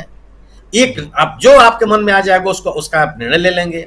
अगर कोई बात कहेगा उसको आप सुनेंगे नहीं। और संजय जी की जो अविश्वास है बिल्कुल सही है कि अगर चुनाव के ईमानदारी को, तटस्थता को, पारदर्शिता को लेकर जो संदेह है, लेकिन संजय जी याद रखिए जिस तरीके से विपक्षी दलों ने आम आदमी को शामिल कर लिया है, अगर 75% से ज्यादा लोग कर्नाटक में निकल कर वोट दे रहे हैं तो आप यकीन रखिए कोई बेईमानी कर नहीं पाएगा। जहां जहां जनता इन्वॉल्व हुई, और यह चुनाव विपक्षी दलों का चुनाव नहीं है, ये आम आदमी का चुनाव है। वो उन लोगों का चुनाव है जो निराश हुए हैं, हताश हुए हैं, अपने आप को ये महसूस कर रहे हैं कि उनके साथ धोखा हुआ है। ये बड़ा समूह है और जो अपने दायित्वों के प्रति संकल्प हुआ है और पूरी व्यवस्था को लेकर के लगा हुआ है कि जो राजनीतिक निर्णय होगा वो होगा, जनता जो इन्वॉल्व होगी। इसलिए मेरा मानना है कि विपक्षी तो थोड़ा लड़ पाएंगे बीजेपी के साथ। न इनके पास पैसा है, न इनके पास उतने कार्यकर्ता हैं जो बीजेपी के पास हैं, नहीं जिनके पास वो आक्रामक नेतृत्व है जो बीजेपी के पास है, न उनके पास वो मशीनरी है समाचारों को पहुंचाने के लिए जो इनके पास है। लेकिन जब लोग आ जाते हैं मैदान में तो सब का सब धरा रह जाता है। और आपने भी ऐसे चुनाव देखे हैं और हमने भी ऐसे चुनाव देखे हैं। जनता इस पूरे चुनाव, अब मध्य प्रदेश में क्यों नहीं कर ले रहे हैं भाई? आप मध्य प्रदेश की स्थिति क्या हो गई है कि आप यह देख लीजिए, अगर प्रधानमंत्री मतलब मोदी जी जैसे नेता को, मोदी जी की लोकप्रियता में कोई ह्रास नहीं हुआ है, डेटा बता रहा है, हम आप इसको स्वीकार करते हैं। तो जिस नेता के नेतृत्व के में लोकप्रियता में कोई गिरावट ना आई हो, वह व्यक्ति अपने 2 कार्यक्रम राजधानी भोपाल में स्थगित कर दे, यह सामान्य बात है क्या? बरसात की वजह से प्रधानमंत्री के कार्यक्रम रद्द होते हैं क्या? बरसात और मौसम की वजह से शहडोल वाला कार्यक्रम रद्द कर दिया गया? ये सामान्य बातें नहीं है। और अगर माननीय मोदी जी की लोकप्रियता कम नहीं हो रही है तो जो लोग उनके खिलाफ में खड़े हैं उनकी लोकप्रियता बढ़ रही है। वो बढ़ क्यों रही है? कौन लोग उनके साथ जुड़ रहे हैं? और अगर उनकी लोकप्रियता बढ़ रही है तो क्यों हो रहा है? तो क्या सरकार के खिलाफ मुद्दे खड़े करने वाले लोग, उनकी बात जो जनता सुन रही है वही तो उनके साथ जुड़ रही है? और अगर यह विपक्षी दल जिसमें कांग्रेस ने बड़ी भूमिका अदा की है, एक राजनीतिक माहौल बनाने का सरकार के खिलाफ यह स्थिति बनी रही तो जनता का चुनाव होगा। और जनता जब मैदान में उतरेगी तो वही होता है जो हाल के दिनों में कांग्रेस में हुआ, कर्नाटक में हुआ है और 1977 में पूरे देश में हुआ था। जी बिल्कुल, बहुत बड़ी बात आप कह रहे हैं। चुनाव जो है आने वाले समय में ये जनता का चुनाव होगा और कर्नाटक ने उसको दिखा दिया है। ये बहुत बड़ी बात आप कह रहे हैं और यहाँ से थोड़ी सी उम्मीद जगती है जो संजय कुमार सिंह जी कह रहे थे। और वो बात बहुत सही है, लेकिन उम्मीद के लिए जनता सामने है। क्या आने वाले समय में हम वो देखने वाले हैं, एक इम्पॉर्टेंट पहलू है। लेकिन 9 साल में अमलेंदु उपाध्याय जी, 9 साल में पहली दफ़ा ऐसा दिख रहा है कि कहीं ना कहीं परेशानी में तो है बीजेपी। आपको भी लगता है? राजीव जी, मुझे लगता है तो उससे तो कोई अंतर नहीं पड़ता है, लेकिन मुझे लगता है कि प्रधानमंत्री को लग रहा है कि भारतीय जनता पार्टी बहुत परेशानी में है। दिक्कत यहाँ पे है। मुझे अगर लगे कि भारतीय जनता परेशानी में है तो उससे भारतीय जनता पार्टी पे क्या असर पड़ता है, लेकिन अगर प्रधानमंत्री को लग रहा है कि भारतीय जनता पार्टी परेशानी में है तो निश्चित तौर पर भारतीय जनता पार्टी के लिए परेशानी है। और यह प्रधानमंत्री की आज की भाव भंगिमा, बोलते बोलते जिस तरीके से प्रधानमंत्री आज थूक डाल जा रहे थे, इतने तैश में आकर के एक तरीके से लग रहा बोल रहे थे, तो ये वो प्रधानमंत्री नहीं दिख रहे थे जो अब तक 9 सालों तक दिखते रहे हैं। तो जाहिर सी बात है कि मध्य प्रदेश जो है, जो हथियाई हुई सत्ता थी, वो भी फिर हाथ से जो है वो जाती हुई दिख रही है। अब देखिए, मध्य प्रदेश में सिंधिया को तोड़ ताड़ करके सरकार तो बना ली थी किसी तरीके से, लेकिन अगर सिंधिया ही अब भारतीय जनता पार्टी में आ गए हैं और वही किसी लायक नहीं बचे हैं, तो मध्य प्रदेश में भारतीय जनता पार्टी का क्या होगा?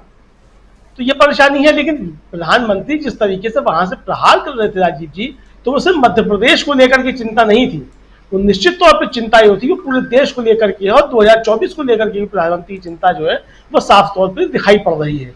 और ये प्रधानमंत्री की चिंता, मुझे लगता है कि धीरे धीरे समय जैसे जैसे बढ़ता जाएगा, वैसे वैसे प्रधानमंत्री की चिंताएं बढ़ती जाएंगी, और प्रधानमंत्री का ये आक्रामक रूप जो है ये और भी आक्रामक होता जाएगा। सबसे बड़ी बात राजीव जी ये है कि प्रधानमंत्री जिस तरीके से हमला कर रहे थे कि साहब फलां का बेटा और फलां की बेटी, फलां का बेटा, सबसे बड़ी बात यह है कि वो पूछा जाना चाहिए भारतीय जनता पार्टी से, स्वयं प्रधानमंत्री से पूछा जाना चाहिए कि आपको जब गुजरात का मुख्यमंत्री बनाया गया था, आपकी उस समय क्या योग्यता थी जो आपको भारतीय जनता पार्टी ने गुजरात का मुख्यमंत्री बना दिया था? अगर योग्यताओं के आधार पर राजनीति में सब चीजें तय होती हैं, तो प्रधानमंत्री नरेंद्र मोदी की योग्यता क्या थी जिस समय गुजरात के मुख्यमंत्री बनाए गए थे? यानी पहली बार जो थे आप मुख्यमंत्री बने, और मुख्यमंत्री आप पहले बने और विधायक बाद में बने,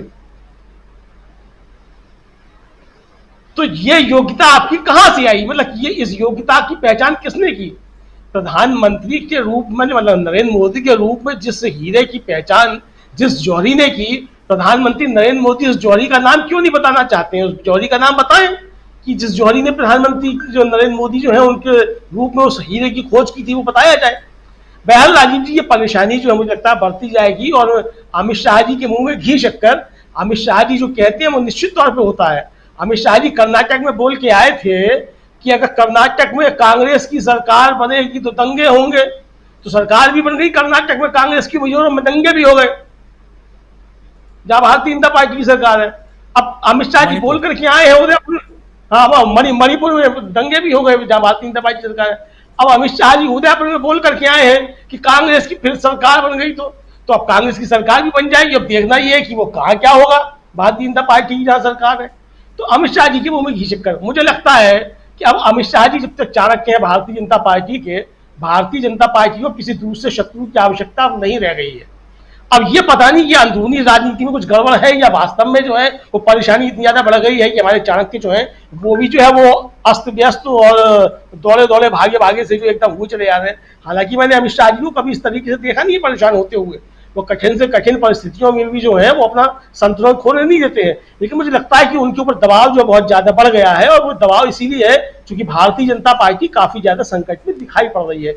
अब वो हम लोगों को दिखाई पड़ रही है, वास्तव में ये भी हो सकता है, लेकिन फिर मैं बात कहूंगा कि अगर हमको दिखाई देती है तो उससे कोई चिंता की बात नहीं है, क्योंकि हम तो देख सकते हैं, हमारा अपने देखने का नजरिया है। हमें लगता है भारतीय जनता परेशानी है, लेकिन अगर भारतीय जनता पार्टी के जो बड़े दो नेता हैं, जो सब कुछ है सर्वे सर्वा भारतीय जनता पार्टी में, अगर उनके हाव भाव बिगड़ने लगे तो निश्चित तौर पर समझा जा सकता है कि भारतीय जनता पार्टी की भी परेशानी बढ़ रही है।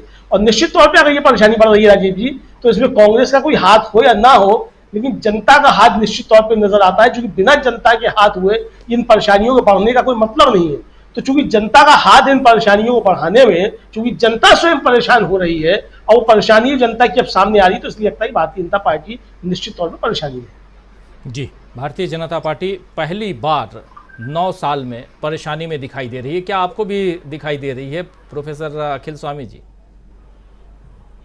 देखिए राजीव जी, मैं एक थोड़ा सा मैनेजमेंट का एक थोड़ा सा प्रिंसिपल पे बात करता हूं। देखिए, जितने भी विश्लेषकों को मैं आपके YouTube चैनल्स में देखता हूं, वो ट्रेंड लाइन की बात करते हैं, और ट्रेंड लाइन की बात करते हैं कि 2014 में हुआ, 2019 में हुआ, तो 2023 में होगा। देखिए, इस ट्रेंड लाइन का अध्ययन करते समय राजीव जी एक चीज का ध्यान रखें, आज से 7 महीने पहले जो राहुल गांधी की एक्सेप्टेबिलिटी थी और मोदी जी की एक्सेप्टेबिलिटी थी, और 7 महीने के अंदर जो परिवर्तन हुआ है, जिसको हम कहते हैं कि एनवायरमेंटल चेंजेस से ट्रेंड लाइन पे हुआ प्रभाव और उसका परिवर्तन, आज के तारीख में, और 2 महीने पहले के जो ट्रक ड्राइवर्स थे और जो स्विगी और जोमेटो के संदेशवाहक थे और जो बच्चे थे और जो ऑटो के रिपेयर शॉप्स वाले थे, अगर आप इनका अध्ययन 2 महीने पहले और आज का कराएं ट्रेंड लाइन में भीषण परिवर्तन है। देखिए ट्रेंड लाइन जो है एक हो रही है, एक होता है ट्रेंड रिवर्सल, एक होती है ट्रेंड लाइन। उसको हम एक्स्ट्रापोलेट करते हैं कि पहले ये ट्रेंड थी और ऐसी रही तो ऐसी होगी। जो हो रहा है जिसमें बहुत ज्यादा ध्यान देने की आवश्यकता है राजीव जी, ये ट्रेंड रिवर्सल्स हो रहे हैं। 2014-19 की जो ट्रेंड लाइन मोदी जी की थी वो डाउनवर्ड ट्रेंड में है, और राहुल गांधी की 2014-19 में जो ट्रेंड लाइन डाउनवर्ड ट्रेवल में थी वो अपवर्ड ट्रेंड रिवर्सल है। ये ट्रेंड रिवर्सल अभी 4 महीने बाकी हैं और पार्लियामेंट के इलेक्शन में अभी 11 महीने बाकी हैं। अगर ये ट्रेंड रिवर्सल इसी प्रकार से रहा और राहुल गांधी इसी प्रकार से उन वर्गों का ध्यान रखते रहे और उनसे संबोधन करते रहे और उनसे मिलते रहे, और इसी तरह से अगर मोदी जी हीरे के सेट लोगों को भेंट करते रहे और अकेले मेट्रो में घूमते रहे, ये ट्रेंड रिवर्सल इतना फास्ट होगा। एक मैनेजमेंट के स्ट्रेटेजिक मैनेजमेंट का प्रोफेसर होते हुए जो मैं देख, ये ट्रेंड रिवर्सल बिल्कुल उसी प्रकार से होगा जैसे आपके पैनल में सारे लोग कह रहे हैं 1977 का बिल्कुल पुनरावृत्ति होगी, और वही स्थिति होगी अगर ये राहुल गांधी इसी प्रकार से जनता से मिलते रहे, विभिन्न वर्गों से मिलते रहे। आज आप ट्रक ड्राइवर से मिलिए, जो ट्रक ड्राइवर्स पूरे देश में ट्रेवल करते हैं, ढाबों में जाते हैं, 1000 लोगों से बात करते हैं, वो संदेशवाहक हैं। उन्होंने अपने मैसेंजर्स क्रिएट कर दिए हैं और ये मैसेंजर्स पूरे देश में उनके संदेश को पहुंचा रहे हैं। मैसेंजर्स पहुंचा रहे हैं संदेश। प्रशांत टंडन जी, चलिए एक बात यहाँ बहुत इंपॉर्टेंट है, अब समय ख़त्म हो रहा है लेकिन जल्दी जल्दी ज़रूर चाहूँगा आप लोगों के विचार। 5 राज्यों के चुनाव सामने हैं और 5 राज्यों में से 4 राज्य साफ दिखाई दे रहे हैं जो जिसमें बहुत टफ फाइट है भाजपा के लिए। और अगर कह रहा हूँ इफ़ बीजेपी नहीं जीतती है तब उसके आगे 2024 को किस रूप में देखते हैं आप? या ये माना जाए जो कई विश्लेषक कहते हैं कि राज्यों के चुनाव अलग होते हैं, विधानसभा चुनाव अलग होते हैं और केंद्र के चुनाव अलग होते हैं। केंद्र में मोदी आज भी भारी हैं, ऐसे भी लोगों के विश्लेषकों के ऐसे विचार भी आते हैं। कैसे आप देखते हैं? आज मान लिया जाए कि आज चुनाव हो गया और 5 राज्यों के चुनाव और इसमें बीजेपी को पटखनी मिल गई, बीजेपी यहाँ पर कहीं भी सुपड़ा साफ हो गया, 4 राज्य में बीजेपी नहीं जीती, मेन 4 राज्यों की बात, तब आगे देखिए, अगर आप आंकड़ों के हिसाब से देखिए तो ये बात सच है कि कई बार ऐसा होता है कि राज्यों में दूसरी पार्टी जीतती है, लोकसभा में कोई और पार्टी जीत जाती है। मुद्दे अलग अलग होते हैं, चुनाव की शैलियां अलग हैं, वोट देने वालों की प्राथमिकताएं भी अलग हैं। कई बार तो मैंने देखा राजीव जी कि एक ही दिन चुनाव विधानसभा और लोकसभा का है कुछ राज्यों में कभी, और 2 बैलेट पेपर मिले हैं मतदाताओं को और उसके बाद भी रिजल्ट अलग अलग आया है। तो मतदाता इसमें चूज करता है। फर्क क्या पड़ेगा अगर बीजेपी नहीं जीतती है या जीतती है? देखिए, बीजेपी का बहुत सारा काम पुलिस की मदद से होता है। जो प्रचार है उसमें पुलिस की बहुत बड़ी भूमिका होती है। इनके बजरंग दल के लोग हैं, मुसलमानों को मारना है, पीटना है, लिंच करना है, ये जो एक प्रचार का एक घिनौना तरीका है वो बगैर पुलिस के नहीं हो सकता। आप देखिए महाराष्ट्र में क्या हो रहा है, आप देखिए ये उत्तर प्रदेश में क्या होता है, यहाँ क्या होता है, मध्य प्रदेश में क्या होता है, पुलिस के बगैर। तो एक तो कि पुलिस नहीं मिलेगी। अब कर्नाटक में चुनाव हारे, जब तक कर्नाटक में पुलिस थी तो हिजाब को लेकर आंदोलन चल रहे थे, पुलिस हटी तो आंदोलन खत्म। तो पुलिस की बहुत आवश्यकता है बीजेपी को, एक तो ये बात। दूसरी बात ये है जो 2024 का माहौल बनाएंगे पोलराइजेशन का, ध्रुवीकरण का। दूसरी एक बात इंपॉर्टेंट है राजीव जी कि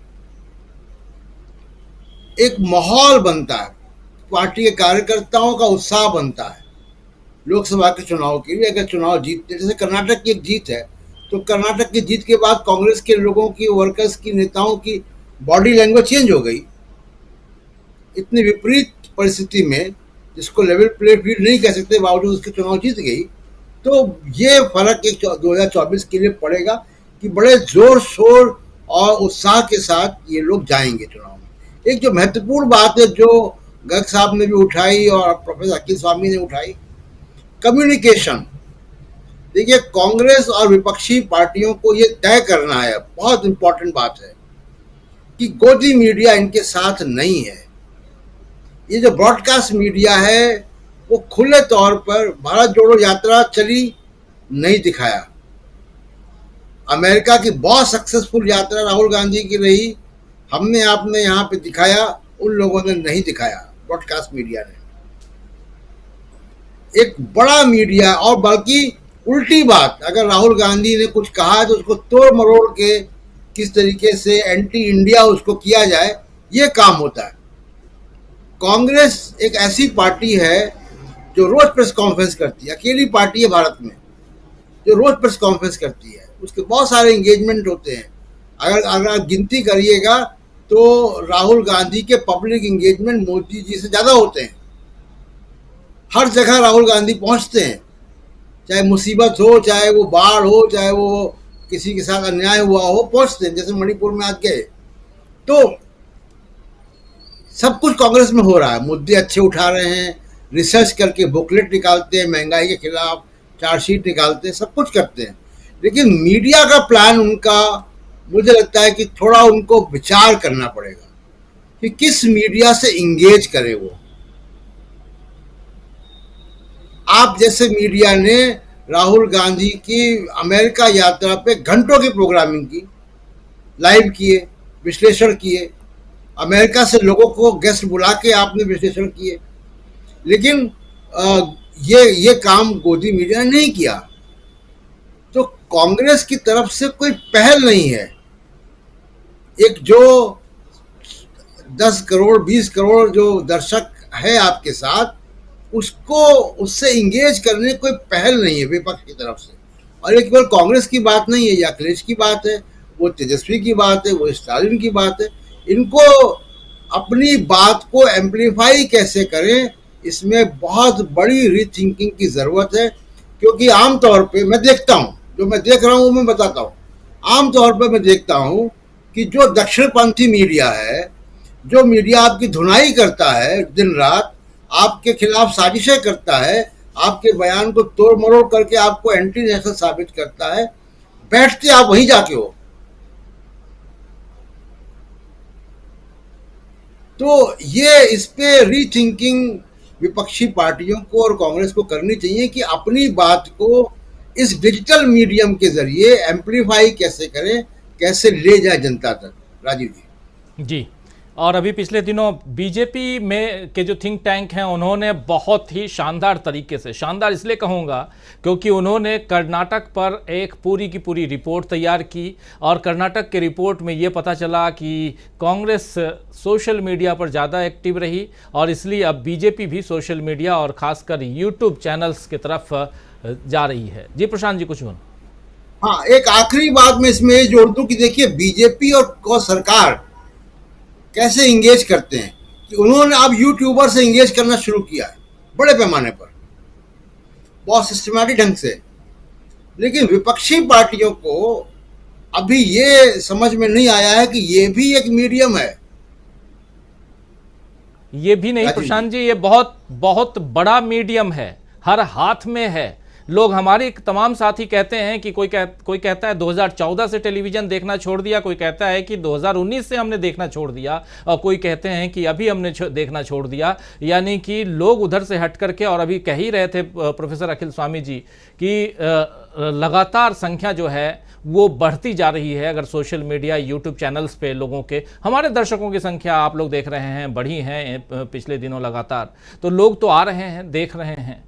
तो ये जो है, ये बात विपक्षी दलों को, जैसा आप कह रहे हैं, उनको भी सोचना पड़ेगा, और कि अपनी लाइन कैसे लंबी की जाए, और कौन उन्हें दिखा रहा है, और कहाँ एंगेजमेंट बढ़ाई जाए। लेकिन वो उनका काम है, हमारा काम विश्लेषण करना है। हम विश्लेषण कर रहे हैं और ये बताने की कोशिश कर रहे हैं कि क्या हो रहा है, क्या होना चाहिए। आना चाहता हूँ एक बार फिर से गर्ग साहब आपके पास, और इत्मीनान से आप अपनी बात रखिए। आपको पूरा समय है आपके पास, जब तक आप वो ना करें। आपको हड़बड़ी ना हो। दो बातें आपसे करना चाहूँगा। एक तो आप सुन रहे हैं जो बातें, वो बात, और दूसरी बात इस पर जो टिप्पणी है इस पर चाहूँगा, और दूसरी बात जरा सिंधिया साहब की ज़रूर करना चाहूँगा। चूँकि आप मध्य प्रदेश में हैं और खबरें जो आ रही हैं वो ये हैं कि बीजेपी की जो हालत आज ऐसी है जिसमें आज कहा जा रहा है, अभी आप भी अपने पहले वक्तव्य में कह रहे थे कि छत्तीसगढ़ और मध्य प्रदेश में कांग्रेस थोड़ा साउंड है, मजबूत दिखाई दे रही है, और मध्य प्रदेश को लेकर कहा जा रहा है कि कांग्रेस की मजबूती में एक बहुत बड़ा हाथ सिंधिया साहब का है। और यहां से जरा आपसे समझना चाहता हूं कि सिंधिया साहब की आज, ज्योतिरादित्य सिंधिया की आज क्या स्थिति वहां है भाजपा के अंदर, क्या स्थिति मध्य प्रदेश में है, और यह भी कहा जा रहा है कि सिंधिया साहब बहुत कंफर्टेबल नहीं है। तो एक ये सवाल, चूंकि आपसे बेहतर और कौन बता सकता है, इसलिए मैं चाहता था आपसे, और बाकी तो आप सुन ही रहे हैं और इस पर भी आपकी टिप्पणी चाहूंगा। मैं जो सिंधिया साहब के बारे में जो हाल में मैं पढ़ रहा हूँ वो बताऊं मैं कि गलत भी हो सकता है, मैं उसका दावा नहीं करता। जो लग रहा है कि सिंधिया बीजेपी के लिए लाइबिलिटी बनते जा रहे हैं। सिंधिया कम बन रहे हैं, उनके जो समर्थक हैं वो बन रहे हैं ज्यादा। और एक बड़ा आरोप यह है कि जो सिंधिया के समर्थक छोड़कर कांग्रेस में शामिल हो रहे हैं उसको बीजेपी वाले रोक नहीं रहे हैं। जो सबसे बड़ी बात यह है कि जितने लोग अभी ग्वालियर चंबल संभाग से छोड़कर गए हैं उसमें अधिकतर सिंधिया समर्थक हैं जो वापस लौटकर कांग्रेस में गए हैं। तो उन शिकायत है, अभी कल की भी खबर है कि उनको, क्योंकि अब बीजेपी में मध्य प्रदेश में जब पार्टी हारने लगती है तब ज्यादा घमासान मचता है कि कैसे अपना कैरियर, पॉलिटिकल कैरियर बचाया जाए। तो अब सिंधिया समर्थक जो आए थे 22 लोग, उनमें से कितने लोगों को टिकट मिलेगा विधानसभा के लिए, पहली चीज। दूसरी चीज ये कि भारतीय जनता पार्टी ने, राजीव जी, लोकसभा की तैयारियां शुरू कर दी हैं, और लोकसभा की तैयारियों में यह है कि वो लोग लोकसभा में बहुत बड़े बड़े लोगों को लड़वाने वाले हैं चुनाव। मतलब हम मध्य प्रदेश विधानसभा की बात कर रहे हैं, आपको आश्चर्य लगेगा कि मैं लोकसभा की बात कर रहा हूं, कि हो सकता है सिंधिया से कहा गया है कि वो लड़ें। विधानसभा चुनाव के बाद हो सकता है शिवराज सिंह से कहा जाए कि आप लड़िए। तो कई बड़े नाम मध्य प्रदेश और छत्तीसगढ़ में ऐसे हैं जिनको बीजेपी के लिए, आप राजीव जी एक बात मानिए कि बीजेपी के लिए विधानसभा इंपॉर्टेंट हो सकती है, आरएसएस के लिए भी हो सकती है, पर मोदी के लिए लोकसभा है। तो मोदी जी तो वो जो देख रहे हैं वो ये देख रहे हैं कि बीजेपी विधानसभा मिल जाए तो अच्छा, नहीं तो लोकसभा तो पर उनकी पूरी नजर है, पूरी ताकत वो इस समय। तो सिंधिया जो है, सिंधिया के बारे में एक चीज और कहना चाहता हूं कि सिंधिया ने कांग्रेस छोड़कर कांग्रेस का बहुत भला किया। आप कल्पना कीजिए कि अगर सिंधिया बने रहते अभी कांग्रेस में, तो कांग्रेस के हाथ से विधानसभा भी जाती और लोकसभा भी जाती। तो वो जो कर्नाटक का फैक्टर था, डीके शिव कुमार और सिद्धारमैया वाला, वो सिंधिया ने पैदा कर रखा था यहाँ मध्य प्रदेश में। और वो हर विधानसभा में, हर लोकसभा में सिंधिया जो हैं वो अपना दावा लेके खड़े हो जाते थे कि मेरे इतने समर्थक, मेरे इतने टिकट। पहली बार कांग्रेस जो है वो सिंधिया घराने से आजाद हुई है मध्य प्रदेश में। अब आप देख रहे हैं कि कमलनाथ एकमात्र उम्मीदवार हैं। तो ये बड़ा फैक्टर है कि जो वोट कटते थे वो अब बंद हो जाएंगे। मतलब ये कि जो सिंधिया के समर्थक ग्वालियर चंबा क्षेत्र में भी कांग्रेस में रहते हुए कांग्रेस के जो दूसरे उम्मीदवारों थे उनको कमजोर करते थे, वो एक चीज खत्म हो जाएगी। और बड़े बड़े लोग जो हैं सिंधिया के समर्थक, वो गुना से, शिवपुरी से, ग्वालियर से, वो तमाम लोग कांग्रेस में भर्ती हो रहे हैं, कांग्रेस में जा रहे हैं। अब कांग्रेस उनसे कैसे निपटती है, टिकट के मामले में कांग्रेस में क्या संघर्ष नया पैदा होगा, वो एक अलग मुद्दा है। पर आज की स्थिति तो ये कि बीजेपी में घमासान चल रहा है और वो घमासान अभी टिकटों के बंटवारे को लेकर बढ़ रहा है। रोज की खबरें हैं कि किसको टिकट दिया जाए, किसको काटा जाए। उसमें सबसे ऊपर की लिस्ट में सिंधिया समर्थकों के नाम आ रहे हैं। तो मध्य प्रदेश की जो चीज है वो इस चीज से नजर आ रही है। छत्तीसगढ़ में भी उन्होंने सिंहदेव को लेके, और जो प्रदेश अध्यक्ष हैं वो भी नाराज चल रहे थे, मरकाम भी नाराज चल रहे थे। उन्होंने नंद कुमार साय को भी कैबिनेट का दर्जा दे दिया। काफी चीजें उन्होंने एक झटके में की है छत्तीसगढ़ में। ये जो है ना राजीव जी, 40 सीटें हैं जी लोकसभा की, बहुत इंपॉर्टेंट है। मैं एक चीज जो बार बार हम लोग भी करते हैं, मैंने भी कई बार की है, कि विधानसभा में जीत जाते हैं, लोकसभा में हार जाते हैं। वो चीज इस बार नहीं है। मैं थोड़ा सा ये कहना चाहता हूं, अगर आप देखें बिहार की में वैक्यूम हो गया है बीजेपी के कारण। जो उनकी सीटें थी 15 सीटें, वो पूरी की पूरी खाली हो गई हैं अब इन लोगों के लिए, जेडीयू के पास। और महाराष्ट्र में जो बीजेपी की सीटें थी वो खाली हो गई हैं। तो 48 सीटें वो हैं, 40 सीटें बिहार की हैं। वेस्ट बंगाल में 42 सीट्स हैं। तमिलनाडु में तो बीजेपी 0 है, और उड़ीसा में भी कोई बीजेपी की स्थिति नहीं है, 8 सीटें हैं। और केरल में भी 0 है। ये जो 210 सीटें हैं उसमें बीजेपी के पास हाल में 66 सीटें हैं कुल। अब ये इन लोगों ने कुछ, बीजेपी ने मतलब ऐसा नहीं है कि विधानसभा में हार गए तो लोकसभा में कुछ तमाशा कर दिया हो या जीत गए हो या कोई बड़ा खेल कर दिया। बीजेपी इस समय ढलान पर है, और जो बीजेपी की पूरी ताकत जो है वो हिंदी भाषी क्षेत्र हैं, और उनमें भी बिहार और महाराष्ट्र की बड़ी भूमिका रही है। वो बड़ी 82 सीट्स जो हैं बहुत इंपॉर्टेंट हैं। तो अब आप उत्तर प्रदेश और 1-2 राज्यों के दम पर कैसे सरकार बना सकते हैं? ये काफी एक बीजेपी अगर कोई बहुत बड़ा चमत्कार नहीं करे, और जैसा कि लग रहा है कि पाकिस्तान को बार बार धमकाया जा रहा है और कहा जा रहा है कि हम आज़ाद कश्मीर कभी भी ले सकते हैं, राजनाथ सिंह का हाल का बयान है। और चीन को भी अभी जयशंकर साहब ने धमकाया है।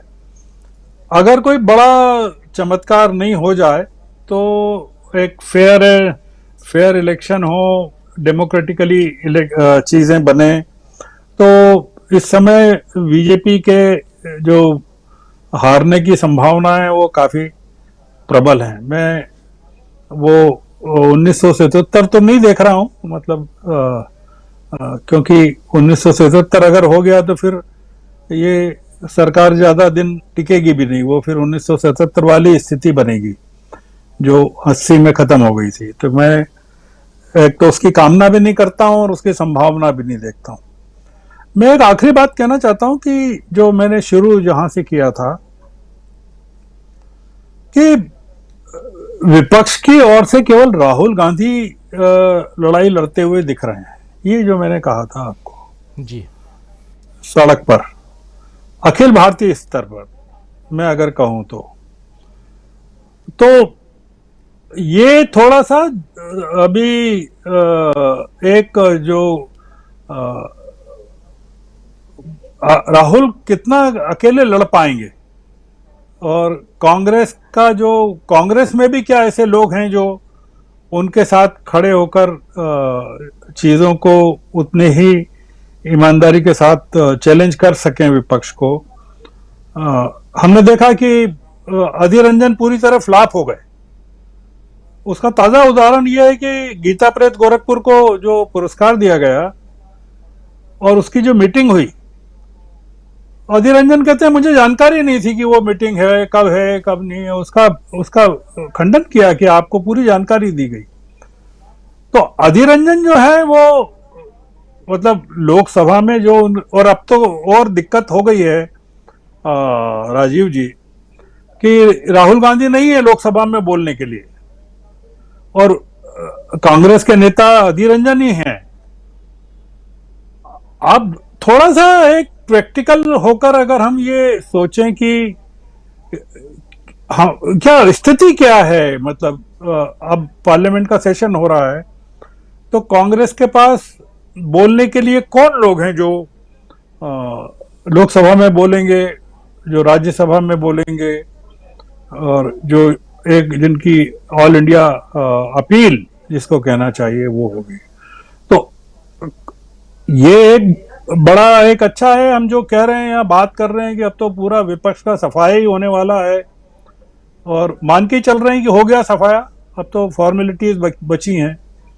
तो मैं थोड़ा कॉशियसली चल रहा हूं कि ये आपकी पिछली डिबेट में भी मैंने कोई इस तरह की बात न तो की थी न करना चाहता हूं।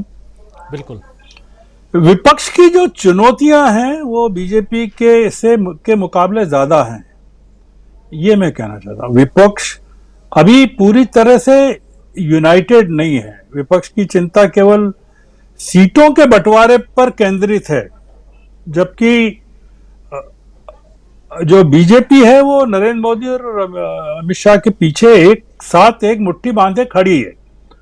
तो आप उनमें उनके 5 नेताओं को 6 नेताओं को एक साथ देखते हैं कि नड्डा भी उसी जुबान में बोल रहे हैं, और स्मृति ईरानी भी खड़ी हैं, और अमित शाह और मोदी तो हैं, उन्होंने एक फौज लगा रखी है। हमारे आप जो कह रहे हैं कि जो कांग्रेस की बात कर रहे हैं, तो जयराम रमेश की प्रेस कॉन्फ्रेंस के अलावा और राहुल गांधी के एक्शन के अलावा क्या है जो दिखता है, जो मतलब एक जो आम वोटर है देश का, जिसको कन्विंस होना चाहिए कि वो लॉजिक से, वो कैसे कन्विंस होगा? वो कोई हमारी डिबेट तो देखता नहीं है, मतलब सारे लोग तो देखते नहीं है आपकी डिबेट को, चाहे जितने लाख लोग देखते हो, करोड़ लोग देखते हो, और एक लिमिटेड पीरियड के लिए होती है। और उसमें डिबेट में भी आपको ये तो ध्यान रखना ही पड़ता है ना कि आप कांग्रेस के माउथ पीस नहीं हो जाएं, या एक बैलेंस बना के चले। कांग्रेस को कांग्रेस के लिए या विपक्ष को विपक्ष के लिए बात करने वाले लोग कहाँ हैं? एक जो बात अभी चली है जो इन्फ्लुएंसर्स की, कि एक एजेंसी को हायर कर रहे हैं लोग, वो एजेंसी जो है वो जो यूट्यूब के इन्फ्लुएंसर्स हैं उनको आइडेंटिफाई करेगी और उनको इंट्रोड्यूस करेगी कांग्रेस से, mygovernment.com से करेगी, mygovernment.in से, बीजेपी से। और वो जो इन्फ्लुएंसर्स हैं वो इंटरव्यूज लेंगे मंत्रियों के, और वो इन्फ्लुएंसर्स वो नहीं होंगे जो अभी आपको गोदी मीडिया में दिखते हैं, और जो जिनकी क्रेडिबिलिटी खत्म हो गई, लगभग खत्म हो गई। और वो एंकर भी नहीं दिखेंगे जिनको देश की जनता लगातार हूट करती है, और जो सड़कों पर निकल जाए तो उंगलियां बताती है कि अरे ये जा रहा है, वो भी नहीं होंगे। जैसा इन्होंने कहा, प्रशांत जी ने भी कहा, अमलेंदु ने कहा कि नहीं, ध्यान नहीं मुझे, प्रशांत जी ने कहा और आपने भी कहा था, और मैं कल एक डिबेट में था इसी विषय पर, मैंने इस विषय पर काफी बात की थी कि वो ये स्ट्रेटेजी है कि यूट्यूब नहीं है ये सिंपल। अब आप बीजेपी को पाउच में गरीब जनता को बेच रहे हैं, मतलब जो रूरल एरियाज में आप ले जाके, जो टीवी नहीं देखता है, आप बताइए 120 करोड़ लोगों के पास मोबाइल सेट्स हैं देश में, और 80 करोड़ या 60 करोड़ के पास स्मार्टफोन है। बीजेपी को अब समझ में आया है कि मुद्दा अब हिंदुत्व नहीं है, मुद्दा ओबीसी है, दलित है, मुस्लिम है, पसमानदा मुस्लिम है। तो वो जो इन्फ्लुएंसर है जिसको ले जाएंगे ये गांव में, और जो पाउच में ले जाएंगे बीजेपी को, सेल करेंगे। वो क्या स्ट्रेटेजी है कांग्रेस के पास, विपक्ष के पास? होगी, मैं नहीं कह रहा हूं कि नहीं है, मैं अभी मतलब जो दिख नहीं रही है इसलिए कह रहा हूं कि दिख नहीं रही है, क्योंकि इन्फ्लुएंसर्स बचे ही नहीं है जो बीजेपी के लिए काम करना चाहेंगे।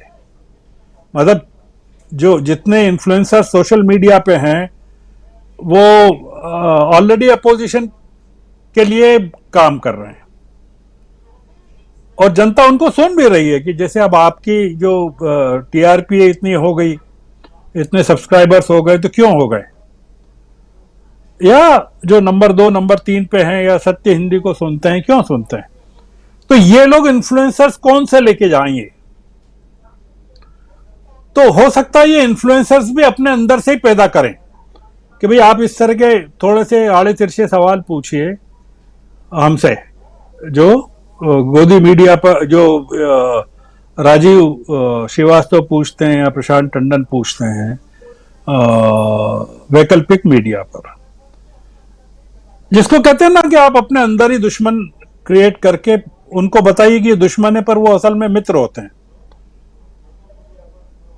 एक जो स्ट्रेटेजी दुनिया के देशों में चल रही है कि दुनिया में जितने क्रांतियां हुई, चाहे मैंने कहा था डिबेट में कि ट्यूनीशिया की हो, मिस्र की हो, या अमेरिका के इलेक्शंस की भी बात हो, वो अब इसी के जरिए जीता गया। मतलब जिस चीज को, जिस टेक्नोलॉजी को मोदी ने आगे बढ़ाया, अब वो उसकी तरफ उनका ध्यान अब खुद अब गया है कि अरे यार ये तो पूरा का पूरा जो टेक्नोलॉजी हमने लोगों तक पहुंचाई उसको तो विपक्ष ने हथिया लिया। तो ये जो चल रहा है वो ये चल रहा है कि आप कैसे अपने विचार को नागरिकों तक, और तो उसमें विपक्ष की क्या स्ट्रेटेजी, ये एक जो मैंने मूल मुद्दा मेरा था, और मैं ये मान के चल रहा हूं कि होगी कोई स्ट्रेटेजी, क्योंकि दांव पर इतना सब कुछ लग गया है अब, और वो इतना लग गया है कि इस चुनाव के बाद हो सकता है कोई, अगर बीजेपी फिर से सत्ता में आ जाती है तो चुनाव ही नहीं हो। आप अगर बीजेपी ढलान पर है उसकी गाड़ी, और झाड़ियों में से कुछ लोग निकल के अचानक सड़क पर प्रकट हो जाएं और वो पहिए के नीचे कुछ पत्थर रख दें, उसको लुढ़कने से रोक दें, गिरने से रोक दें, तो क्या आपको पता है क्या कि झाड़ियों के पीछे छुपे हुए लोग कौन हैं? ये जो हम मान रहे हैं कि गाड़ी लुढ़क रही है, हमको ये नहीं पता है कि जो इनविजिबल हैंड्स हैं, जिसमें गोदी मीडिया भी है, जिसमें उद्योगपति भी हैं, बड़े बड़े करोड़पति उद्योगपति हैं, जिसमें पूरी नौकरशाही है, पूरा आरएसएस का तंत्र है, और विदेशी ताकतें हैं जो जिनके पूरे के पूरे खेल बिगड़ जाएंगे अगर ये सरकार चली जाती है, जिसमें जो पेगासस जैसे स्पाईवेयर्स को सप्लाई करने वाले देश भी हैं और तेल सप्लाई करने वाले देश भी हैं, कि वो जो चीन भी है उसका इंटरेस्ट नहीं होगा कि यहां डेमोक्रेसी हो। मतलब चीन के साथ आपके चाहे जितने खराब संबंध हो सीमा पर रूस, चीन और इजराइल वगैरह की कभी ये भावना नहीं हो सकती, कामना नहीं हो सकती कि या भारत या पाकिस्तान की भी, इमरान खान जिस तरह से तारीफ करते हैं मोदी जी की, कि यहां डेमोक्रेसी हो जाए, अफगानिस्तान की तालिबानी हुकूमत की। बहुत सारी ताकतें झाड़ियों में छुपी हुई है, और बीजेपी की ढलान जो हो रही है गाड़ी की, उसके नीचे पत्थर लगा के उसको रोकने के लिए बेताब है। तो क्या हम अपनी डिबेट्स में कोई इस तरह के किसी बात पर भी कभी चर्चा कर सकते हैं क्या? ये मेरा एक सबमिशन है। जी बिल्कुल बिल्कुल, बहुत इंपॉर्टेंट सबमिशन है, और इस पे भी चर्चा होनी चाहिए कि झाड़ियों में छुपे हुए लोग जो हैं उनको भी आइडेंटिफाई किया जाए और इस पर भी चर्चा हो। और जब हम एक ये देख रहे हैं कि, और एक बहुत महत्वपूर्ण बात आप कह रहे थे गर साहब, कि कोई ज़रूरी नहीं है कि विधानसभा में अगर पार्टी नहीं जीती, बीजेपी नहीं जीती, तो लोकसभा में जीत ही जाएगी। 2019, 2014 की बात कुछ और थी, 2023, 2024 की बात कुछ और होगी। और बिल्कुल सही कह रहे हैं, चाहे वो छत्तीसगढ़ हो, चाहे मध्य प्रदेश हो, चाहे राजस्थान हो, चाहे गुजरात हो, ये इन राज्यों का नाम इसलिए ले रहा हूँ कि यहाँ लगभग 100% सीटें गई हैं। 29 में से, मध्य प्रदेश की 29 में से 28 सीटें, छत्तीसगढ़ की 11 में से 9 सीटें, राजस्थान की 25 सीटें, गुजरात की 26 सीटें। और फिर आप दूसरी तरफ देखिए तो बिहार है 40 में से 39 सीटें। आप उत्तर प्रदेश को भी नहीं छोड़ सकते हैं, 80 में से 62 सीटें। और ऐसे ही आप छोटे राज्यों में देख लीजिए, उत्तराखंड 5 की 5 सीटें, हिमाचल प्रदेश 4 की 4 सीटें। ऐसी हैं सीटें जहां पे क्या 100% अब फिर से बीजेपी को इतनी सीटें आएंगी? एक सवाल है, बहुत बड़ा सवाल है। और लेकिन एक आशंका का जो बीज बोया गया है वो है पीओके। चर्चा इस पे भी होगी आने वाले समय में, क्योंकि पीओके को लेकर के इस नाम पे राजनाथ सिंह साहब ने ऐसी बात क्यों कही है, ये एक चर्चा का विषय तो बनता है। आने वाले समय में इस पे भी चर्चा करेंगे। और क्या यूसीसी, यूनिफॉर्म सिविल कोड, वो क्या उतनी दूर तक खींच के ले जाएगा इस गाड़ी को? उस ढलान पे अगर गाड़ी गिर रही है तो यूसीसी क्या वो कंकड़ पत्थर की तरह रोकने में ये जो बिल है या ये जो कानून है वो मददगार साबित होगा? ये भी एक बहुत बड़ा सवाल है। तो क्या पुलवामा जैसा किसी ऐसी घटना की ज़रूरत है, दरकार है बीजेपी को, या पीओके का जो नाम आ रहा है वैसी दरकार है? तो इश्यूज बहुत हैं। क्लोजिंग कमेंट चाहता हूं आप दोनों साथी हमारे सुनील शुक्ला जी और संजय सिंह जी, आप दोनों से जल्दी चाहूँगा, बिल्कुल अब समय खत्म हो रहा है और बहुत इंटरेस्टिंग चर्चा हो रही थी। और इसलिए गर्ग साहब को मैं बोला था कि आप खुले मन से अपनी बात रखिए, क्योंकि बहुत कुछ इनसे सप्ताह में एक बार मिलना होता है, तो इनसे बहुत सारे इनपुट्स मिल भी जाते हैं। और सिंधिया साहब पर बहुत इंपॉर्टेंट चर्चाएँ ये कर भी रहे थे, इसलिए भी ज़रूरत थी कि उन चीज़ों को भी सुने। और एक इम्पॉर्टेंट बात जो कह रहे थे कि बीजेपी के अंदर खाने में ही लोग सिंधिया से नाराज दिखाई दे रहे हैं। खैर, उस पे और आने वाले समय में चर्चा करेंगे। पहले सुनील शुक्ला जी, क्लोजिंग कमेंट आपका। एक तो जो मैंने बात कही थी 1977 की स्थितियों की, तो मेरा वहां के 1977 के राजनीतिक स्थितियों की बात मैंने नहीं की थी। मैंने केवल उसका उल्लेख संदर्भ में किया था कि जिस तरीके से जनता इन्वॉल्व थी चुनाव में, वह स्थितियां इस समय है कि लोग इन्वॉल्व हो रहे हैं और कर्नाटक में लोगों ने इसका संकेत दे दिया। दूसरी चीज ये बिल्कुल सही है कि अगर आपकी गाड़ी ढलान पे है तो कोई बीच से निकल के चला और आपकी गाड़ी के नीचे पत्थर रख दे, तो पत्थर रखने के बाद ये हो सकता है कि उसकी गति धीमी हो जाए या हो सकता है कि रुक जाए, लेकिन उस ऊंचाई तक नहीं ले जा सकता वो आदमी जहां से वो ढलान पे आ गई थी, जहां से उसने नीचे गिरना शुरू किया था। वापस उसको जाने के लिए उस ड्राइवर को ही प्रयास करना पड़ेगा कि अपने गाड़ी को बैक गियर में करके उस स्थान पर पहुंच जाए जहां से उसने उस ढलान पे उसने नीचे गिरना शुरू किया था। और क्या इस समय वो स्थिति है कि जब ढलान पे आप राजनीतिक रूप से आपके लोकप्रियता कम होने लगे तो जो 2, 4, 10, 6 महीनों में आप उसको पूरा कर लें? मुझे लगता है कि राजनीतिक गिरावट, राजनीतिक अविश्वसनीयता इतनी जल्द अगर बननी शुरू हो जाती है तो उसको बनाए नहीं रख सकते। दूसरी चीज की जो बात कही कम्युनिकेशन की, प्रायोजित कम्युनिकेशन कभी विश्वसनीय नहीं होता। आज जो विपक्ष के रूप में जो ओटीटी प्लेटफॉर्म पे जो मीडिया है और जिसने सरकार के खिलाफ ये माहौल बनाया है, यह विपक्ष के द्वारा प्रायोजित नहीं है। अगर आज ये पता चल जाए लोगों को कि राजीव श्रीवास्तव साहब कांग्रेस के कहने पर, अखिलेश यादव के कहने पर, भूपेश बघेल के कहने पर ये कार्यक्रम करते हैं, ये जो लोग आपको सुनने आते हैं ना, दरवाजा बंद कर लेंगे। या जिन ओटीटी प्लेटफॉर्म पे लोगों को सुनने आ रहे हैं, जहां 60 लाख 65 लाख करोड़ लोग सुन रहे हैं, चले आ रहे हैं, जिसको लेकर के लगने लगा है कि ये लोग हैं जो सरकार के खिलाफ भी बोलने के लिए तैयार हैं, उनके ऊपर प्रायोजित होने का आरोप नहीं है। गोदी मीडिया क्यों कहा गया? तो उसके ऊपर प्रायोजित होने का आरोप लग गया। उसको लग गया कि वो लोगों के साथ नहीं है, तटस्थता के साथ नहीं है, तथ्यों के साथ नहीं है। डेमोक्रेसी में तथ्य बहुत जरूरी हैं। अगर आप तथ्यों के साथ खिलवाड़ करेंगे तो आप डेमोक्रेसी के साथ खिलवाड़ करेंगे, क्योंकि तथ्यों के खिलवाड़ करने से आप अपनी विश्वसनीयता को खोते हैं। और बिना विश्वसनीयता के आप कुछ भी हो जाए। बड़े बड़े चैनल्स हैं जिनको कोई देखने वाला नहीं है। मैं अपने 50 मित्रों का नाम यहां गिनवा सकता हूं जिनके घरों में पिछले 2 साल से टीवी सेट खुला ही नहीं, देखे ही नहीं कि उसमें क्या रहा है क्या जा रहा है।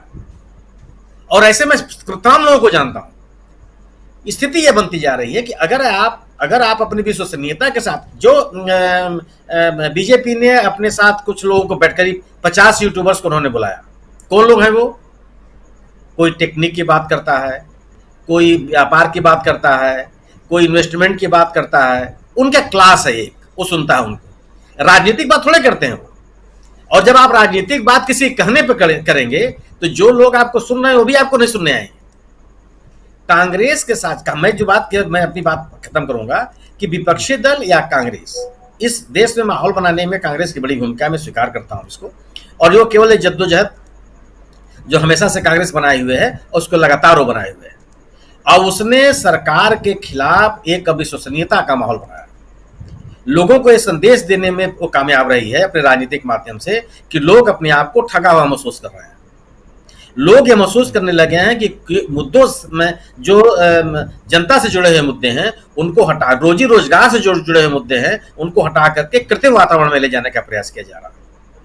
और इस पूरी की पूरी कोशिश को विपक्षी दलों ने विभिन्न राज्यों में और कांग्रेस ने राष्ट्रीय पैमाने पर इस पर सेंध लगाई है।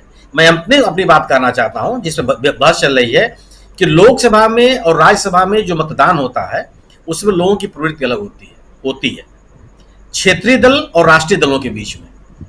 अगर मध्य प्रदेश का मतदाता विधानसभा में कांग्रेस को वोट देगा तो लोकसभा में भी कांग्रेस को वोट देगा। यह हो सकता है कि उड़ीसा में जो मतदाता है वो बीजेडी को वोट दे और लोकसभा में कांग्रेस या बीजेपी को वोट दे दे।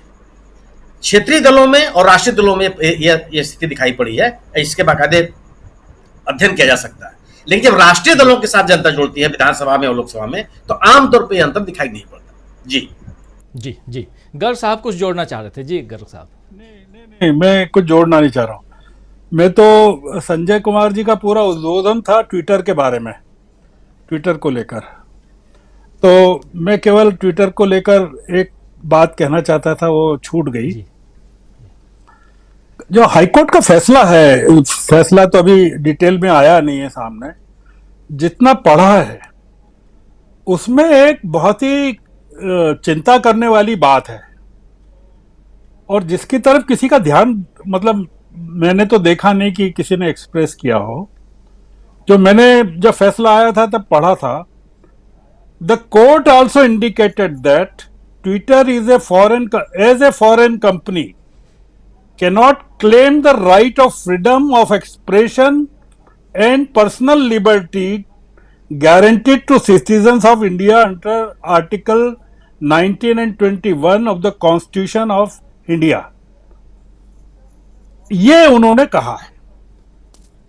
अब इसके बारे में अभी जानना बाकी है कि किसी विदेशी कंपनी को अगर भारत में अगर वो लाइसेंस लेकर काम कर रही है और उसके एम्प्लॉयज इंडियंस हैं मोस्टली और वो टैक्स भी दे रही है, तो क्या उसको फ्रीडम ऑफ एक्सप्रेशन और पर्सनल लिबर्टी जो भारत के लोगों को संविधान में प्रदत्त है वो उपलब्ध है कि नहीं है? अगर नहीं है तो विदेशों से भारत आने वाले नागरिकों को भी है कि नहीं है? जी। कि जो लाखों लोग आते हैं विदेशों से और जो 50 सैकड़ों कंपनियां आ रही हैं भारत में,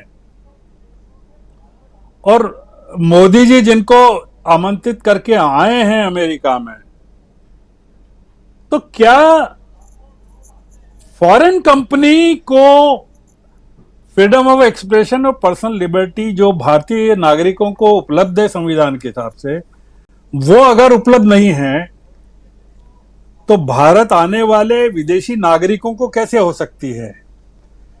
मैंने जो पढ़ा उतना पढ़ के बताया मैंने। ये इंडियन एक्सप्रेस की साइट से जो मैंने पढ़ा था परसों नरसों, वो बताया। ये इसके बहुत सारे, अगर ये सही है तो ये एक बहस के लिए बहुत बड़ा मुद्दा है जो कोर्ट का, इसमें केवल 50 लाख का जो जुर्माना किया गया ट्विटर पे वो इंपॉर्टेंट नहीं है ब्लॉकिंग ऑर्डर के खिलाफ। मुद्दा ये है कि फ्रीडम ऑफ एक्सप्रेशन का जो एग्जीक्यूशन है या उसका जो लाभ है वो केवल किन लोगों को उपलब्ध है, ये एक बड़ी बहस का विषय है। मैंने सोचा संजय कुमार जी ने काफी उस पर चर्चा की थी, तो ये जानकारी लोगों के ऊपर लाना चाहिए कि ये केवल ब्लॉकिंग ऑर्डर नहीं है, ये जो कोर्ट का फैसला है ये बहुत बड़ा एक मुद्दा। अगर ये जो कहा गया इंडियन एक्सप्रेस की रिपोर्ट में ये ऐसा ही है तो काफी चीजें विदेशी कंपनियों के लिए भारत में, खासकर इसके क्षेत्र में, मीडिया के क्षेत्र में, जिसमें फेसबुक भी है, ट्विटर भी है, इंस्टाग्राम भी है, बीबीसी भी है, तमाम जो बड़ी कंपनियां हैं, जो करस्पॉन्डेंट्स हैं विदेशों के, यहाँ जितने दुनिया के देश हैं पश्चिमी देश, उनके जो करस्पॉन्डेंट्स हैं, उनका जो स्टाफ है, क्या उनको संविधान का प्रोटेक्शन नहीं है? तो अगर संविधान का प्रोटेक्शन नहीं है तो फिर उनको क्यों रहना चाहिए इस देश में? ये बड़ा सवाल है। ये बहुत बड़ा सवाल है और इस पे ब्याज का प्रावधान भी है। अगर पैसे न दें तो फिर आपको 5,000 रुपये ब्याज भी देना होगा, शायद हर महीने का या हर दिन का है। संजय जी और अच्छी तरह से बताएंगे। जी संजय जी। दिन का है ब्याज, और आज मैंने उस पर लिखा है काफी विस्तार में, मीडिया विजिल में है, तो वो बड़ा इशू है। मैंने उसको इमरजेंसी से कंपेयर किया, तो खैर वो अलग है। लेकिन ये अभी जो होने वाला है वो बीजेपी का नेगेटिव वोट कांग्रेस को मिलेगा बस, और वो मुझे लगता है पर्याप्त होगा। और जो वो लुढ़कने वाली बात है, उसमें पत्थर लगाने वाली बात है, तो टेक्नोलॉजी का जमाना है, गाड़ियां लुढ़कती नहीं है, और टेक्नोलॉजी फेल कर जाए तो फिर कोई बात ही नहीं है। तो वो पत्थर बड़ा लगेगा कि छोटा लगेगा, गाड़ी उलट जाएगी कि क्या होगी, तो वो बहुत सारी संभावनाएं हैं, और वो टेक्नोलॉजी फेल होने के बाद की बात। और यहाँ लगता है टेक्नोलॉजी फेल हो चुकी है, तभी गाड़ी पीछे लुढ़क रही है, नहीं तो जो रवैया था शुरू वाला, वो तो टेक्नोलॉजी ऐसी थी नहीं कि फेल हो जाती, तो फेल हो गई है, इसलिए वैसे देखना चाहिए। तो मुख्य रूप से यही है कि मुझे लगता है कि नेगेटिव वोट का ही मामला है, और राहुल गांधी के एक्टिव होने से वो एक जगह केंद्रित हो सकता है, और विपक्षी एकता वगैरह और ज्यादा हो जाए तो और ज्यादा कामयाब रहेगा। इसलिए मुझे लगता है कि स्थिति काफी ठीक है, लेकिन बेशक जो बीजेपी की कोशिशें होंगी वो देखने लायक होंगी, और इसलिए अभी कुछ बहुत जल्दी निष्कर्ष निकालना ठीक नहीं होगा, और हम लोग को इंतजार करना चाहिए। ज्यादा मजा आएगा ये राज्यों के चुनाव के बाद, तब और इनकी घबराहट दिखेगी और इनकी रणनीतियां भी खुलकर सामने आएंगी, तब हम लोग ज्यादा बेहतर चर्चा कर पाएंगे। राजीव जी। जी बिल्कुल बिल्कुल। और कल खम्मम में राहुल गांधी हैं, और कल का दिन बहुत ज़्यादा सियासी होने वाला है, आप सब जानते हैं।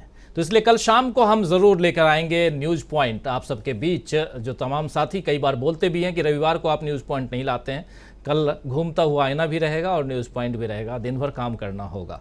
तो ये तमाम साथी जो हमारे साथ जुड़े हुए हैं उनके लिए और बहुत शुक्रिया अदा करना चाहता हूं। गर साहब आपको बहुत बहुत धन्यवाद देता हूं। प्रोफेसर अखिल स्वामी जी बहुत धन्यवाद, संजय कुमार सिंह जी और सुनील शुक्ला जी, प्रशांत टंडन जी, अमलेंदु उपाध्याय जी, आप सबको बहुत शुक्रिया, बहुत धन्यवाद। एक लंबी चर्चा 9:05